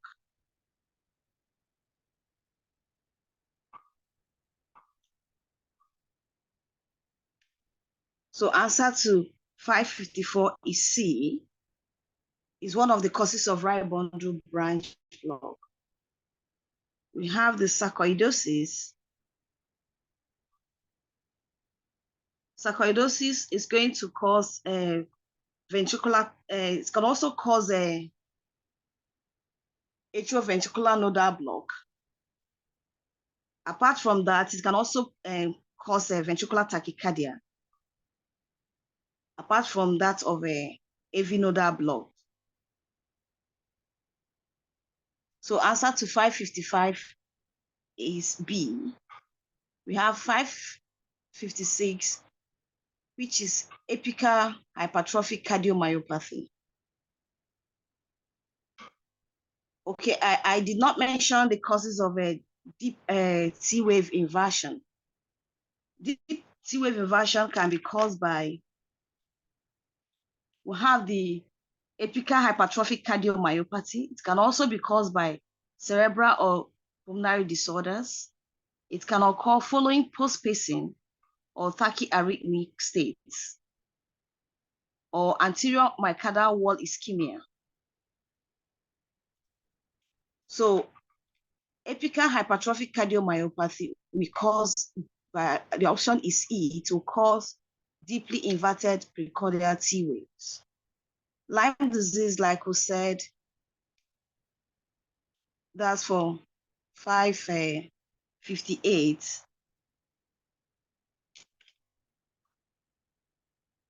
Will cause AV block 2. So the answer is also B. Chagas and Lyme disease will cause AV block. That's AV conduction block.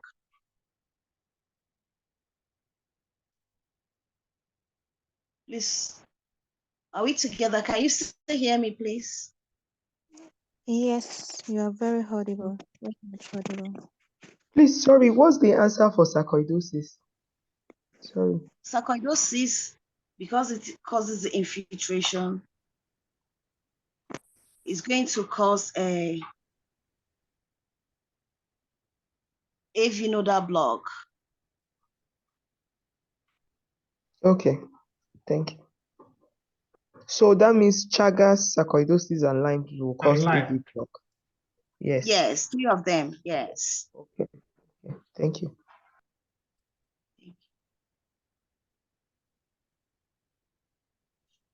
Okay, the next one, 559, 55 to 560. So this one is said, for each of the following statements, mark the appropriate valve type. When we talk about the valve types, we'll have 3 mechanical valves, which will involve the bileaflets. Example is St. Jude's. We have the second one is monoleaflet. That's the Medtronic hull. Third one is caged ball valve, Star Edwards. These 3 are the common mechanical valve we have. Then we'll have the prosthetic valves. We'll have the stented porcine biprosthesis valve. That one is called Medtronic mosaic now, not Medtronic hull. Like we have Medtronic hull in monoleaflet. We have the stented pericardial bioprosthesis. That one is called Carpenter Edwards. We also have stentless porcine bioprosthesis. That one is Medtronic Freestyle. We have the percutaneous bioprosthetics extended over a balloon. That one is Edwards Serpent. And we have self-expanded percutaneous bioprosthesis. That one is called Call valve. So one thing about the valves now, like they ask us now, the monofilament,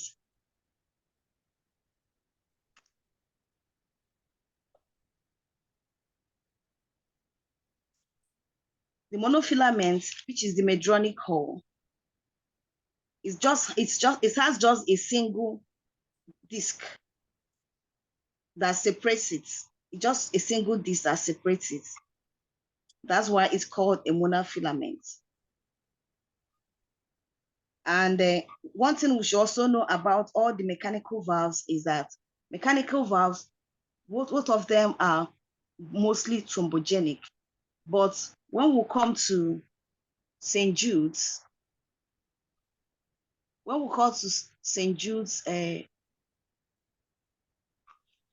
valve, which is bileaflet, it has a peculiar feature that it can be used for very small valves when you want to replace them, because it has a low free gradient across the valves. So they said that it's mostly preferred when you want to do mitral regurgitation replacements. That's the one that is preferred. Someone has already mentioned that we can use the Carpenter Edwards for mitral stenosis. So coming to the question, 559 said single tilt disc valve. This one is talking about the monoleaflet, which is Medtronic Hall. Hello? Yes, no, we do. Okay. So the second one is a lowest profile mechanical valve. Okay, that's this lowest profile mechanical valve. They said most of the among all the mechanical valves, the lowest profile mechanical valve is the St. Jude's bileaflet. That was like what I said. It's better, it's preferred when you want to do mitral regurgitation repair. So answer to 560 is C. That's St. Jude's bileaflet valve. Another thing we can also know about the disadvantage of the mechanical valve is that they are all thrombogenic. Well, that of the St. Jude has the lowest profile mechanical valve. So that's the end of my own.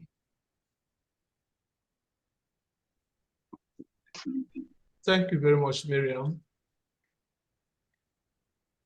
What do you mean by lowest profile mechanical valve? What do you mean by lowest profile? What's the meaning of that?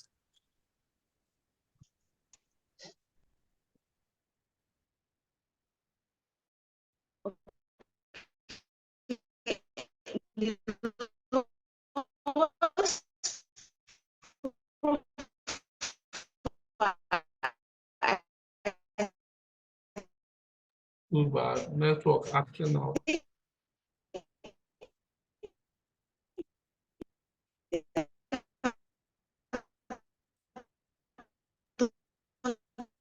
Hello, good evening. I don't know if I could just take that. I'm taking 261 going forward. Go ahead, sir. I don't Miriam, know you can stop. The network is funny. Maybe it is from my end. You can stop. Let him continue, please. Okay, should I continue? Go ahead, sir. Okay, I think for that one, lowest profile mechanical valve, the one that is less thrombogenic, even though all of them are thrombogenic, the mechanical valves, but the one that's less thrombogenic is the St. Jude, which is the bileaflet, like she rightly said initially. So the next one is 561. And then the question is which one, the least thrombogenic mechanical prosthesis for mitral valve. So looking at the mechanical valves, like you said earlier on, we have the bileaflet, which could be depending on the maker. I think one is called St. Jude, and another one is Carbon Medics. That's another brand for that bileaflet. And then another second type is a single leaflet, which is also referred to as a tilting disc. And then the Star Edwards, like he rightly said. So 561 said least thrombogenic mechanical prosthesis for mitral valve. So looking at the mechanical prosthesis, I would prefer to go with St. Jude. However, the answer they gave, I think, was let me see. The answer they gave, I think they picked Star Edwards. No, sorry, Carpenter. I think they picked Carpenter Edwards Magna valve. I seems to disagree with this. I don't know. I would need the opinion of the house because that's a bioprosthetic valve, and the question says mechanical prosthesis. So I wouldn't know why they picked that. For me, I think I will go with St. Jude because we are talking about mechanical prosthesis, not biomechanical, not bioprosthetic valve.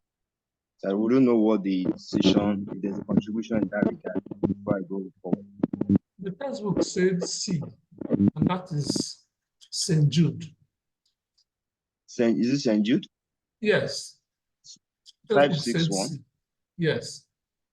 Okay, see, okay, so, okay, I think that's, okay, I think I'm right there.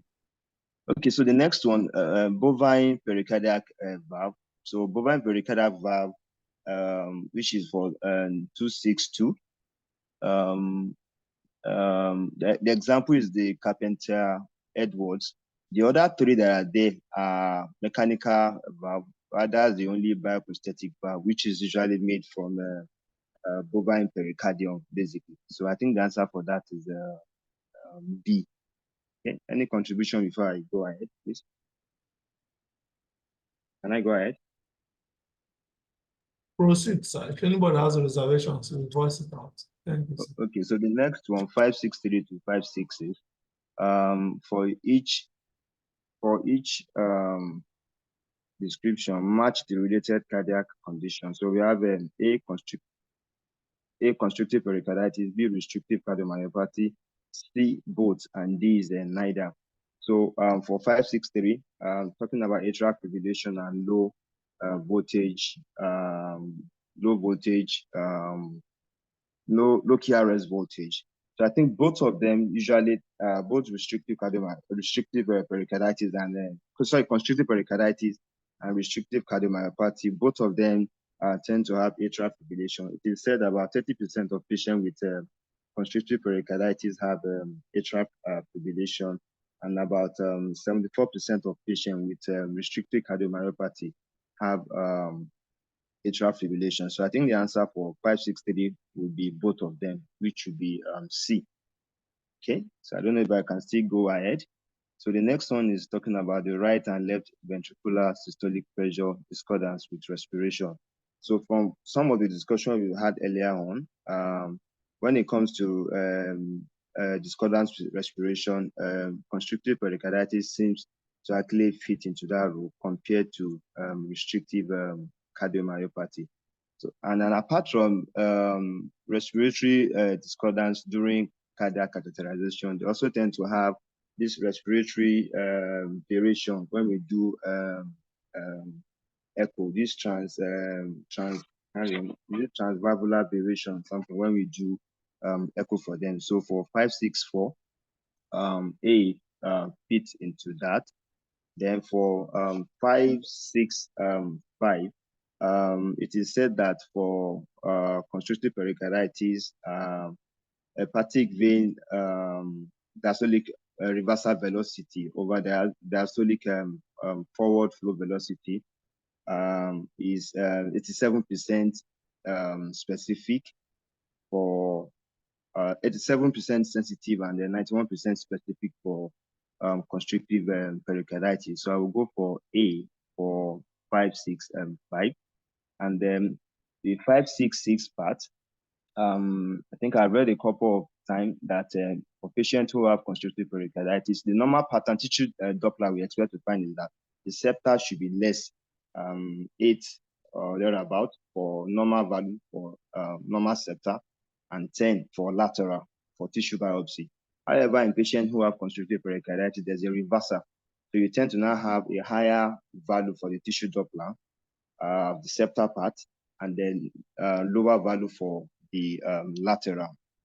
I don't know if there's any contribution in that regard before I go ahead. Can I go ahead? Sorry, please, what's the reason for the reversal? Is it due to the constriction on the lateral part? Okay. Well, I didn't actually find out that, but I think during presentation in my center at some point, we've actually talked about it. So it has stuck in my head since that time that usually for constrictive pericarditis, you tend to have increase in the tissue Doppler on the septal part compared with the lateral. So I'm not too sure I have the proper explanation for that, but anyone could actually help with that. Thank you.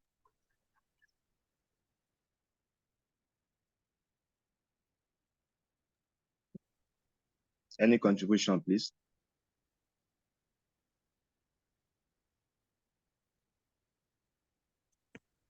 Okay, I think just to so that we'll remember also in constrictive pericarditis, that's where we see the square root sign on cardiac catheterization. Sorry? I said in constrictive pericarditis, that's where we see the square root sign on Very cardiac fine. catheterization. I think was discussed earlier. Constrictive pericarditis. Yeah, constrictive. That's the one that has square root sign. Is Square root also sign, yes. is it deep and plateau sign? The one that Prof just taught us some few hours ago. Yes, earlier, yes, a few hours ago. Okay, I think I was not. Okay. Can I go ahead? Proceed, sir. Okay, so I think the next question is 567 to 571. So it said for each statement listed below, match the most appropriate conditions. So A, we have a cardiac myxema, we have a large papillary fibroelastoma, and then C is both, and then D is neither. Just a quick, I know we've heard a lot about cardiac myxoma earlier today. Just to a little run over them within a minute before we attend the question. So for myxomas are the most common primary cardiac tumor, which was said earlier today, and about 75 to 85% of them are actually found in the left atrial cavity, and then 25% in the right atrium, and they're usually attached by a stalk to the atrial septum, which is usually closer to the fossa ovalis in about 90% of patients. And they said that they could also be multiple, to have multiple, and they may cause valve obstruction. And most of them are actually sporadic. However, 10% is said to be familiar. And even after resection, there's a risk of regrowth. And then it's been reported in a few literature that some of them could be malignant, even though most of them are said to be benign usually. However, for the fibroelastoma, they are also benign tumor, which have a predilection for attaching to the valvular apparatus most of the time. And then for both of them, the mode of treatment is surgical removal.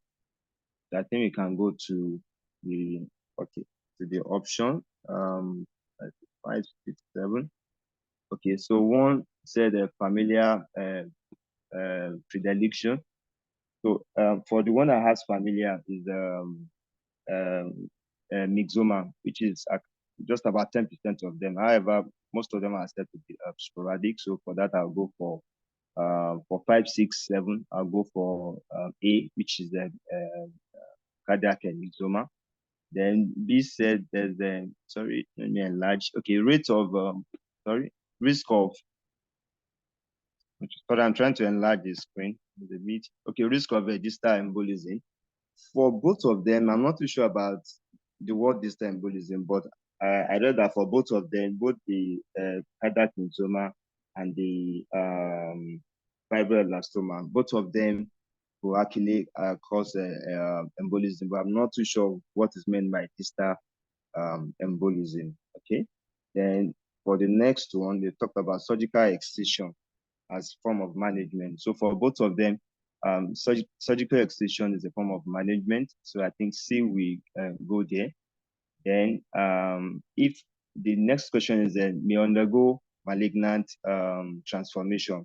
So for both of them, they are basically benign tumors and they tend not to undergo malignant transformation. However, I saw that a few number of times when they resected the myxoma, when they go back again, some people have reported them being malignant, but basically they are referred to as benign tumors. And I think earlier on somebody talked about examples of malignant tumors in the heart, where we're talking about sarcoma, lymphoma, angiosarcoma, rhabdomyoma, which was stated much earlier. So for 570, I think it's D. This said neither. Okay. Then let me just extend to 571. I'm supposed to stop at 570, but 571 typically attaches to the valve and subvalvular apparatus. So it is said that the fibroelastoma actually attaches to the valvular apparatus, like I said much earlier, unlike the myxoma. So I'll go for B for 571. Thank you. I don't know if there are contributions, verifications, or questions. Thank you.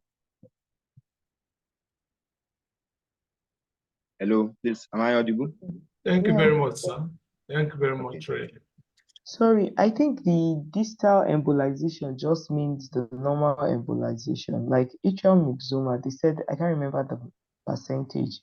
It can actually break off, like maybe chop off, and then increase someone's risk for stroke. So I think it's still the normal embolization. Okay. No, Thank you. yes, yes. Thank you. So I'm done with my part. Thank you. Thank you very much, sir.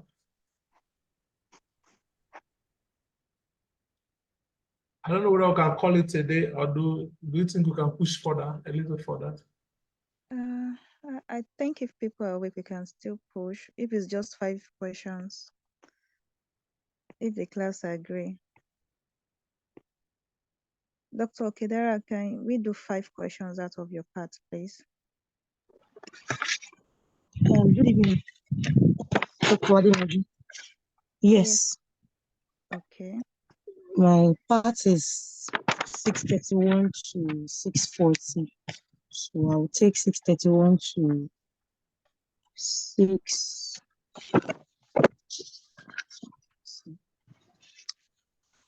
Can you help me take the question to 6:31?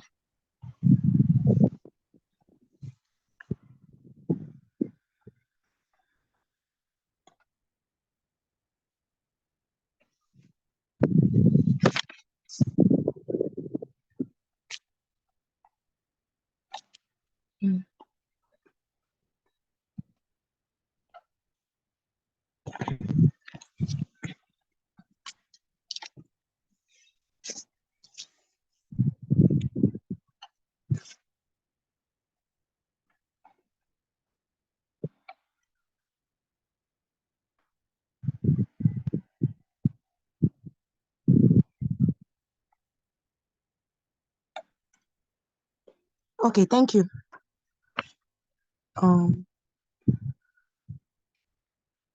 A 73-year-old woman with type 2 diabetes is admitted to the intensive care unit with hypoxemic respiratory failure 1 week after developing fever, cough, anorexia, and impaired sense of smell. A PCR test from a nasopharyngeal specimen confirms the diagnosis of SARS-CoV-2 infection. On the 5th hospital day, she is noted to have asymmetric edema of her left leg. A lower extremity venous ultrasound study reveals left common femoral deep venous thrombosis.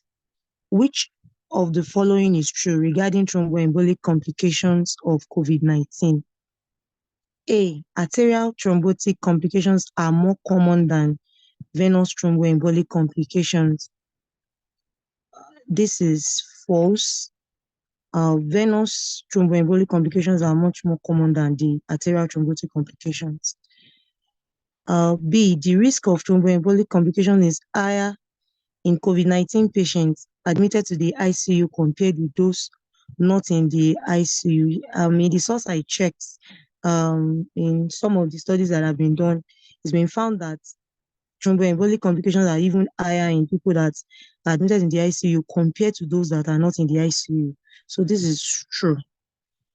Unlike patients hospitalized for other conditions, low D-dimer levels do not exclude pulmonary embolism in patients with COVID-19. This statement is false. Elevated D-dimer levels in both people that have COVID-19 and people that don't have COVID-19 is a highly suggestive of pulmonary embolism. So this statement is false. Then the majority of COVID-19 patients with venous thromboembolism have concurrent myocarditis. This statement is true. So I'll take option B as the true statement, that people that are admitted into the ICU have higher thromboembolic complications as opposed to those that are not in the ICU. If there are any contributions, you are welcome.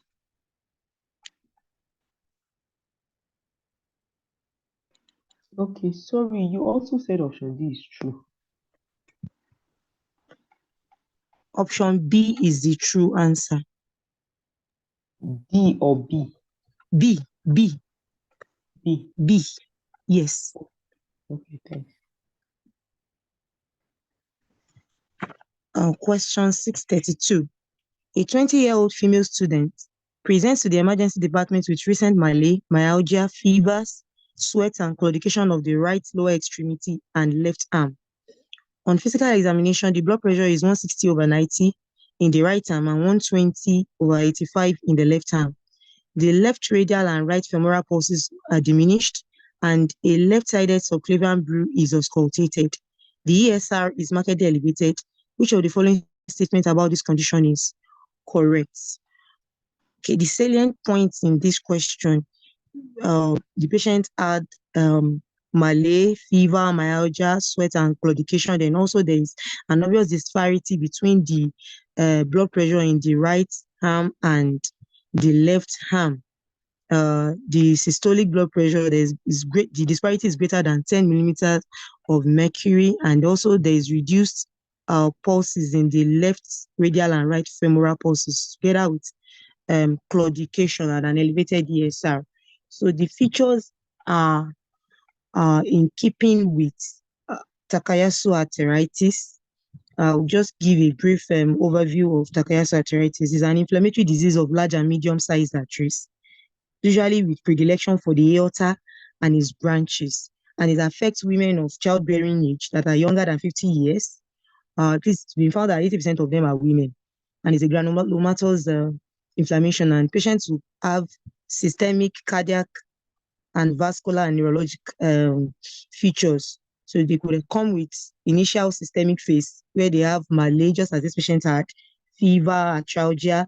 Then they could have cardiac and vascular presentations, which will include brew in the carotid and femoral vessels, then blood pressure differences in the extremities with claudication, aortic regurgitation, carotidynia, which means tenderness of blood vessels, the neurologic presentation like headache, visual disturbances.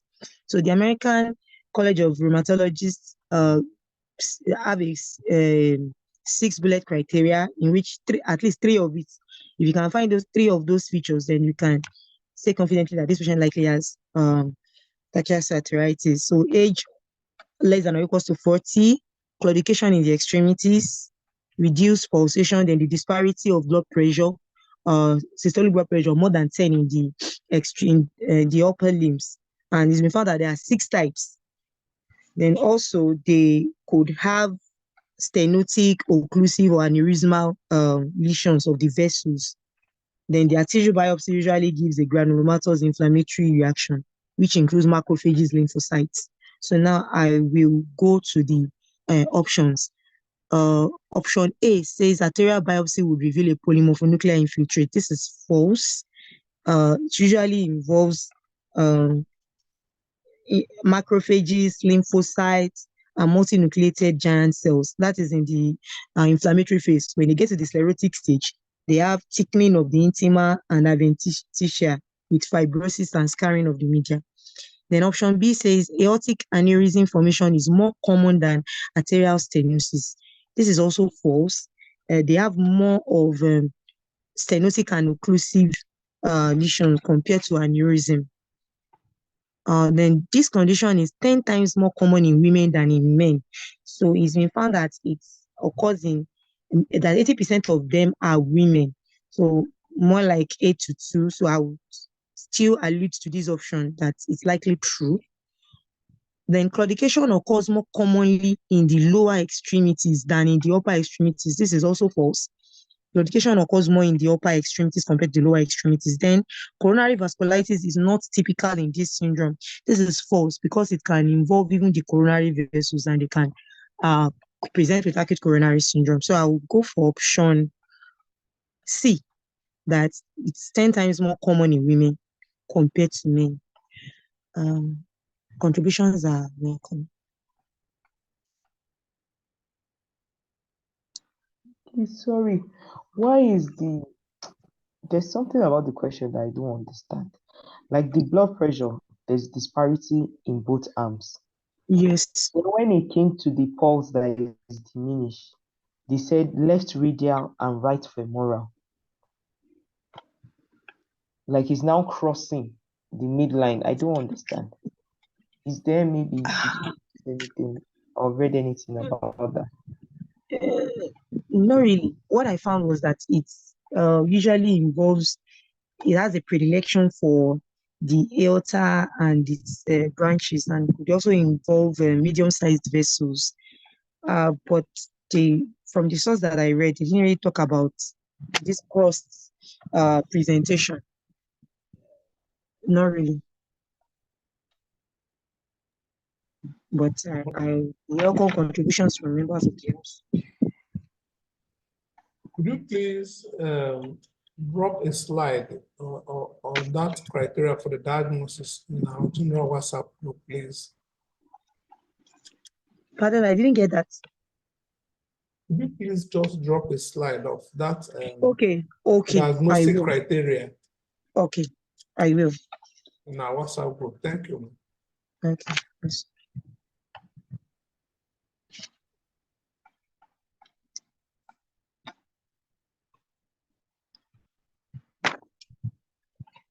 Should I proceed to the next question, or there are any more contributions? Excuse me. I think based on this crossing part you talked about, since I was just thinking that since it's the vasculitis and it's not as if it has predilection for one particular side of the body, any of the vessels and the branches can be affected. So I think it may explain why maybe it's radial on the right or femoral on the left. It might not be on one side as it were, because it's kind of systemic, so to speak. I wouldn't know if it makes some sense. Thank you. Question 633. A 58-year-old woman complains of a new onset severe headache, jaw pain with chewing, and temporal artery tenderness.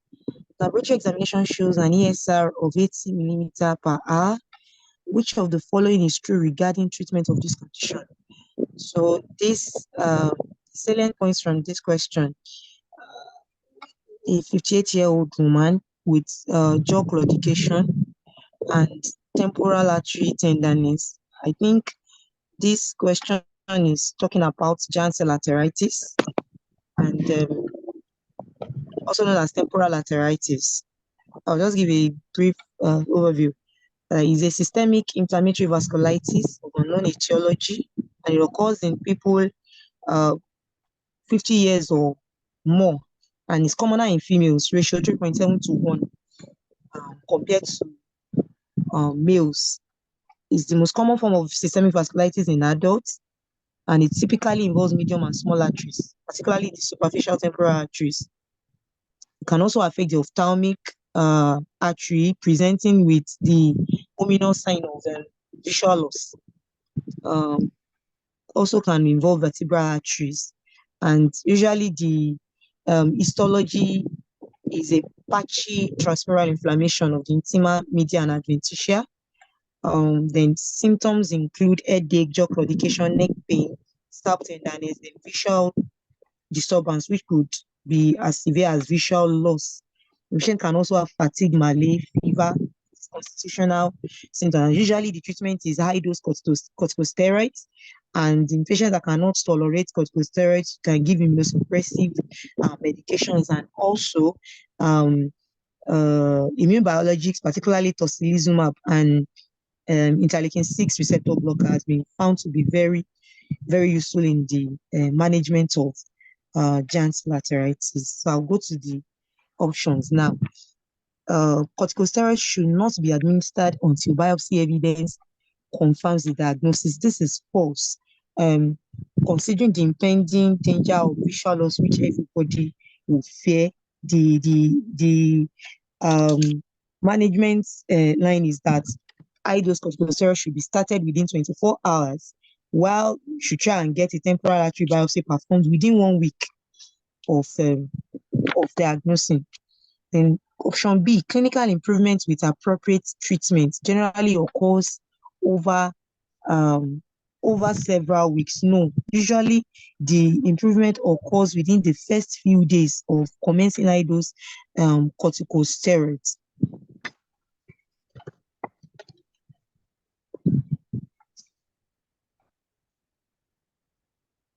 And option C, anti-interleukin-6 therapies have been shown to be beneficial in this condition. This is true. Like I mentioned earlier that particularly tocilizumab, which is an anti-interleukin-6 medication, has been found to be very useful because interleukin-6 is one of the mediators in the pathophysiology of this condition. The option D, this disease is equally common in patients younger and older than 50 years of age. I said earlier on that it's commoner in people 50 years and older, and it's commoner in females. Then option E, normalization of the ESR is a reliable indicator of treatment response. No, ESR is found to not start reducing until several days after commencement of the high dose corticosteroids or in new biology. So it's not a reliable indicator of treatment of. So I will pick option C as the true answer. Anti-interleukin-6 therapies have been shown to be beneficial in this condition. Comments and contributions are welcome.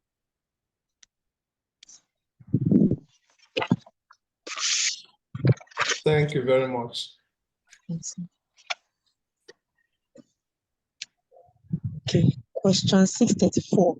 A 35-year-old woman with hypertension is considering pregnancy. She's currently taking lisinopril 10 mg daily. Which of the following statement is true? A, she should remain on her current antihypertensive regimen before and during pregnancy. This is false, as ACE inhibitors and ARBs have been found to have possible teratogenic effects. So this option is false. Option B, an angiotensin receptor blocker should be substituted. This is also false. Question C, labetalol should be avoided during pregnancy. False. Labetalol can be used during pregnancy. D, women with pre-existing hypertension have a higher incidence of preeclampsia compared with those with new onset hypertension during pregnancy.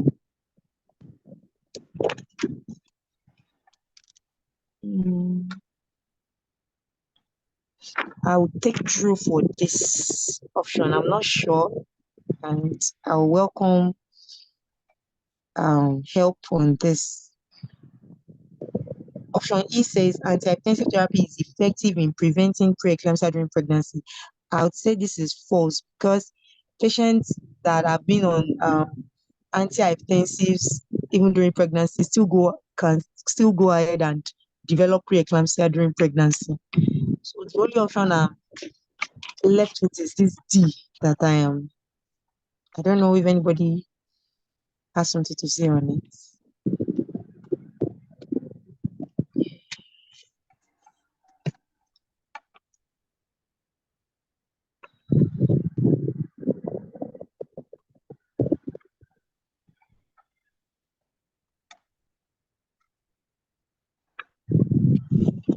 Hello, am I audible?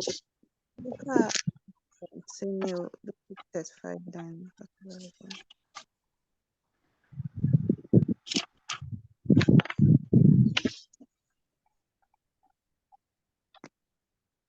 Hello, Dr. Kedar. Hello, Dr. Aliyanju. Okay, I'll go to 635. Thank you. So I'm very much. thinking D is the answer for 634, but I'm not so. But that's the rule and divide. That's what I'm left with. Okay. Question 635. A 58-year-old woman in good health presents for evaluation. She's concerned about cardiovascular risk because her father suffered a myocardial infarction at age 70 years. Which of the following statements about heart disease in women is not correct? A, cardiovascular disease is the leading cause of death in women. Say this is true. B, premature menopause is a risk factor for cardiovascular disease in women. This is also true because it's been found that the childbearing age before menopause, circulating estrogen is protective. So if you have a premature menopause, then it stands to reasoning that it would predispose the women to more tendency to have cardiovascular disease if there is a premature menopause. Then option C, coronary heart disease presents approximately 10 years later in women than in men. I would say true, considering the age of onset, 45 to 55 in men. So when the positive effects of circulating estrogen, when it winds down, by the time the women are now coming to have the same risk factor as men, it's roughly like 10 years. So I would say that this option, coronary heart disease presents approximately 10 years later in women than men, is true. Diabetes mellitus confers greater risk for coronary heart disease in men than in women.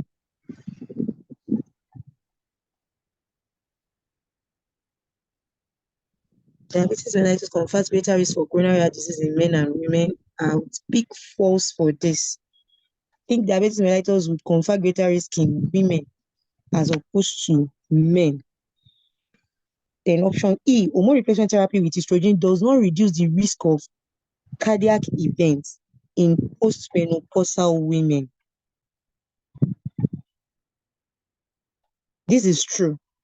Hormone replacement therapy, even though it's been found that estrogen is a protective factor, that the endogenous estrogen is a protective factor in women, but when it comes to exogenous like OCPs, HRTs, they are not protective. Rather, they put the patient at further risk of cardiovascular disease. So HRT with estrogen does not reduce the risk of cardiac events in postmenopausal women. This statement is true. So I'm trying to find the one that is not. Just a little contribution to E.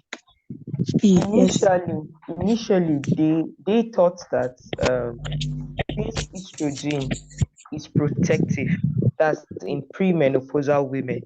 Yes. It reduces LDL, reduces triglyceride, reduces peripheral arterial resistance. So they felt that with menopause, if they give estrogen, it's still going to achieve that same effect.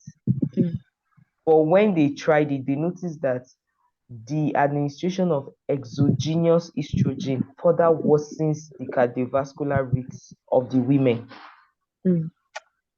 compared to when they didn't give them. So that was why they noticed that no, this doesn't help. And they now notice also that exogenous estrogen tend to increase triglyceride and it increases HDL also. But the proportion of the increment, the triglyceride is far higher than the HDL. So instead of it being protective, it's more hazardous. Thank you. Okay, thank you. Thank you very much. Okay, Dara, can we call it a day here, or do you guys think we can still push on? Yes. I think we can call it a day. I'm actually ready with 6:31 to 6:35. Okay, if the house, I see 36. Let's call it a day. Ready, you can call it a day. Okay, thank you. I'm tired. Let her Okay, finish. thank you. Let her just finish. Since she's Chief, she's not ready till up to 6:40. She says she's ready. Okay, 6:36. 6:36. Yes. Okay, so take the 6:36. Okay, thank you. A 36-year-old woman with Thank no you, prior. Chief. Sir? Go ahead, man. Go Okay, ahead, thank man. you. Go ahead. Go ahead. I was just saying, Chief. Yes. Okay. It's a 36-year-old woman with no prior history of cardiac disease develops exertional dyspnea and autopnea 1 month after delivering a healthy full-term infant. Echocardiography demonstrates a dilated left ventricle with globally reduced systolic function. Which of the following statements regarding PPCM is true? So PPCM is an idiopathic cardiomyopathy that presents with heart failure second to LV systolic dysfunction towards the end of pregnancy or in the months after delivery, in the absence of any other cause of heart failure. So it's a diagnosis of exclusion, and most times the EF is nearly always less than 45%. It's commoner in women older than 30, Black women, multiparous women, women with preeclampsia or hypertension, and so it's been things that have been implicated in its etiology have been the increased reactive oxygen species that cause secretion of cathepsin D, which is a molecule that cleaves prolactin into 16 kilodalton prolactin. So things have been found, and also it's been found that it has a shared genetic etiology with some type of dilated cardiomyopathy. Then also it's also been found that 71% of them with impaired LV ejection fraction, they will recover their ejection fraction 71% in the next 6 months postpartum in some studies that have been done. So I'll go to the options now. PPCM is most often diagnosed prior to delivery. I would say false. Is most often diagnosed post-delivery. B, there is a shared genetic predisposition to some PPCM cases and other forms of dilated cardiomyopathy. This is true. We've talked about some TTN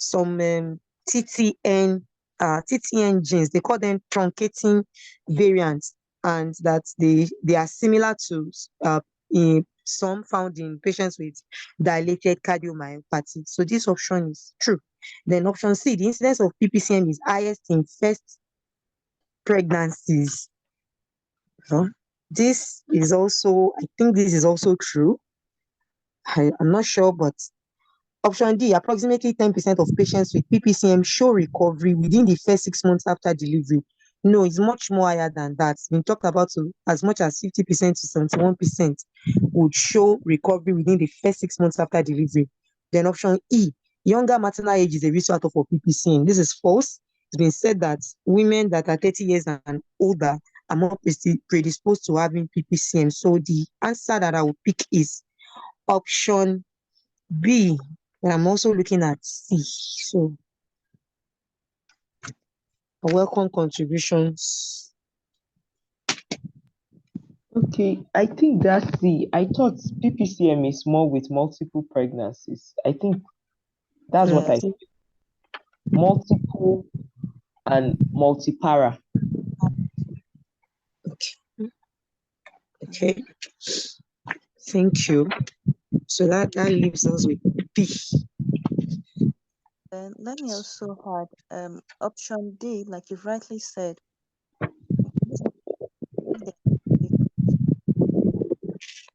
in the first 6 months, and like you said, it's about 50% of them. But this 50% now, but they notice it more in white women compared to Black. Than in the first 6 months, they will come to greater than 50%. Wherever in Black, looking at is lower. Those will take 12 months before they recover their LV function. And then there is a count on subsequent pregnancies for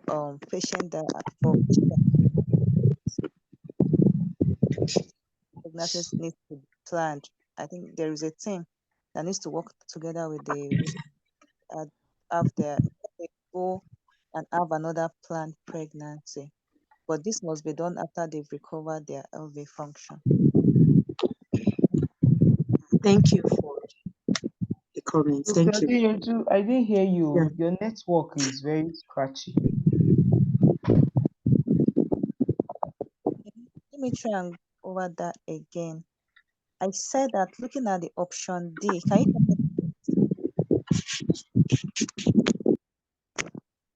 Sorry, is it still scratchy?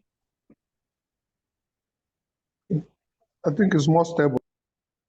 Oh, I'm so sorry. Okay, I said It's not. option. It's Okedara's network. I've muted her.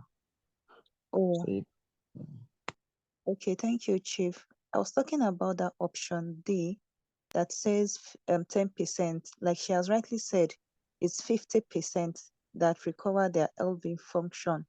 within 6 months. I now said, however, that recovery have been noticed more in white women as compared to black. The reason why, they don't know.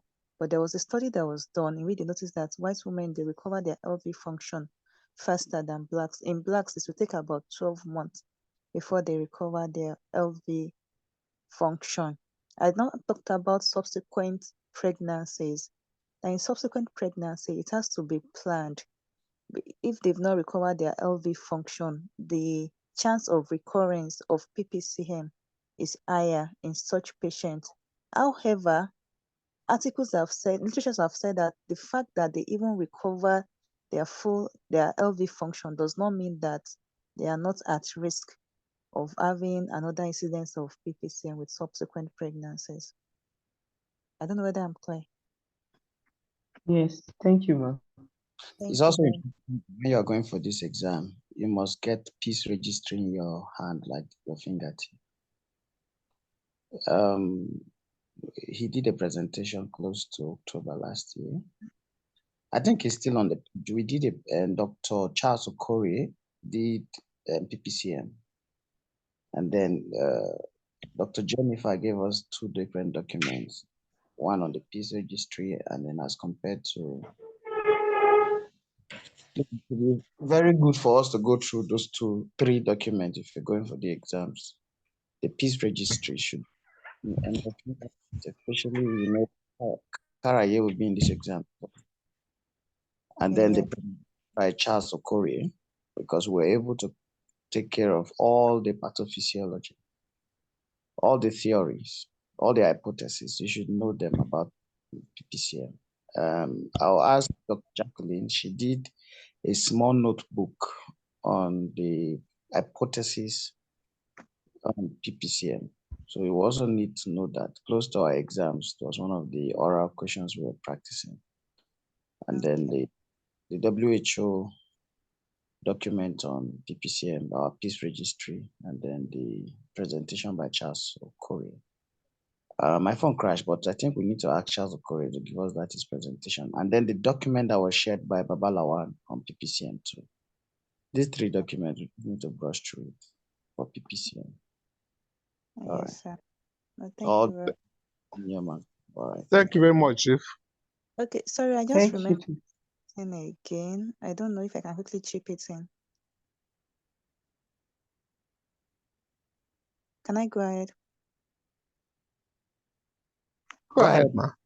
Okay, thank you so much. So PPCM, the incidence is commonest in Nigeria, northern Nigeria. They used to talk about this thing they used during pregnancy in the past, but that peace registry, I think it tried to debunk that. So they are moving more towards maybe nutritional deficiency, malnutrition in women that have it, rather than what they use peri-pregnancy. I've forgotten the name now. Thank you Yeah, very the much. deficiency they spoke about, they are just postulations. There's even the kilodactin of lactate and Yeah, several. There are a lot of postulation. It's not really a hard and fast this thing that they are saying in northern Nigeria. That's where they yeah, are tending to. They're all trying to debunk. You know, there is the religious biasity, and then there is the concern that we believe that up north is due to some traditional practices. yeah. So some things are postulated around it. I think Olalekan just shared the document. Okay. If yes, I think we need to go through it, and then probably we'll get the presentation from Dr. Charles Okori. I even forgot. We needed to add it as part of the presentation. I'll put it as part of the next topics, the curriculum as we are going through it. Somebody will have to take it so that we'll just refresh our mind and add more discussions to it. And then maybe for the fellows, we might just take peace registry as part of the Sunday publications. I'll add it up to the fellows that will be taking the guidelines with the peace registry. Okay. Thank you so much, sir. Thank you very much, Chief.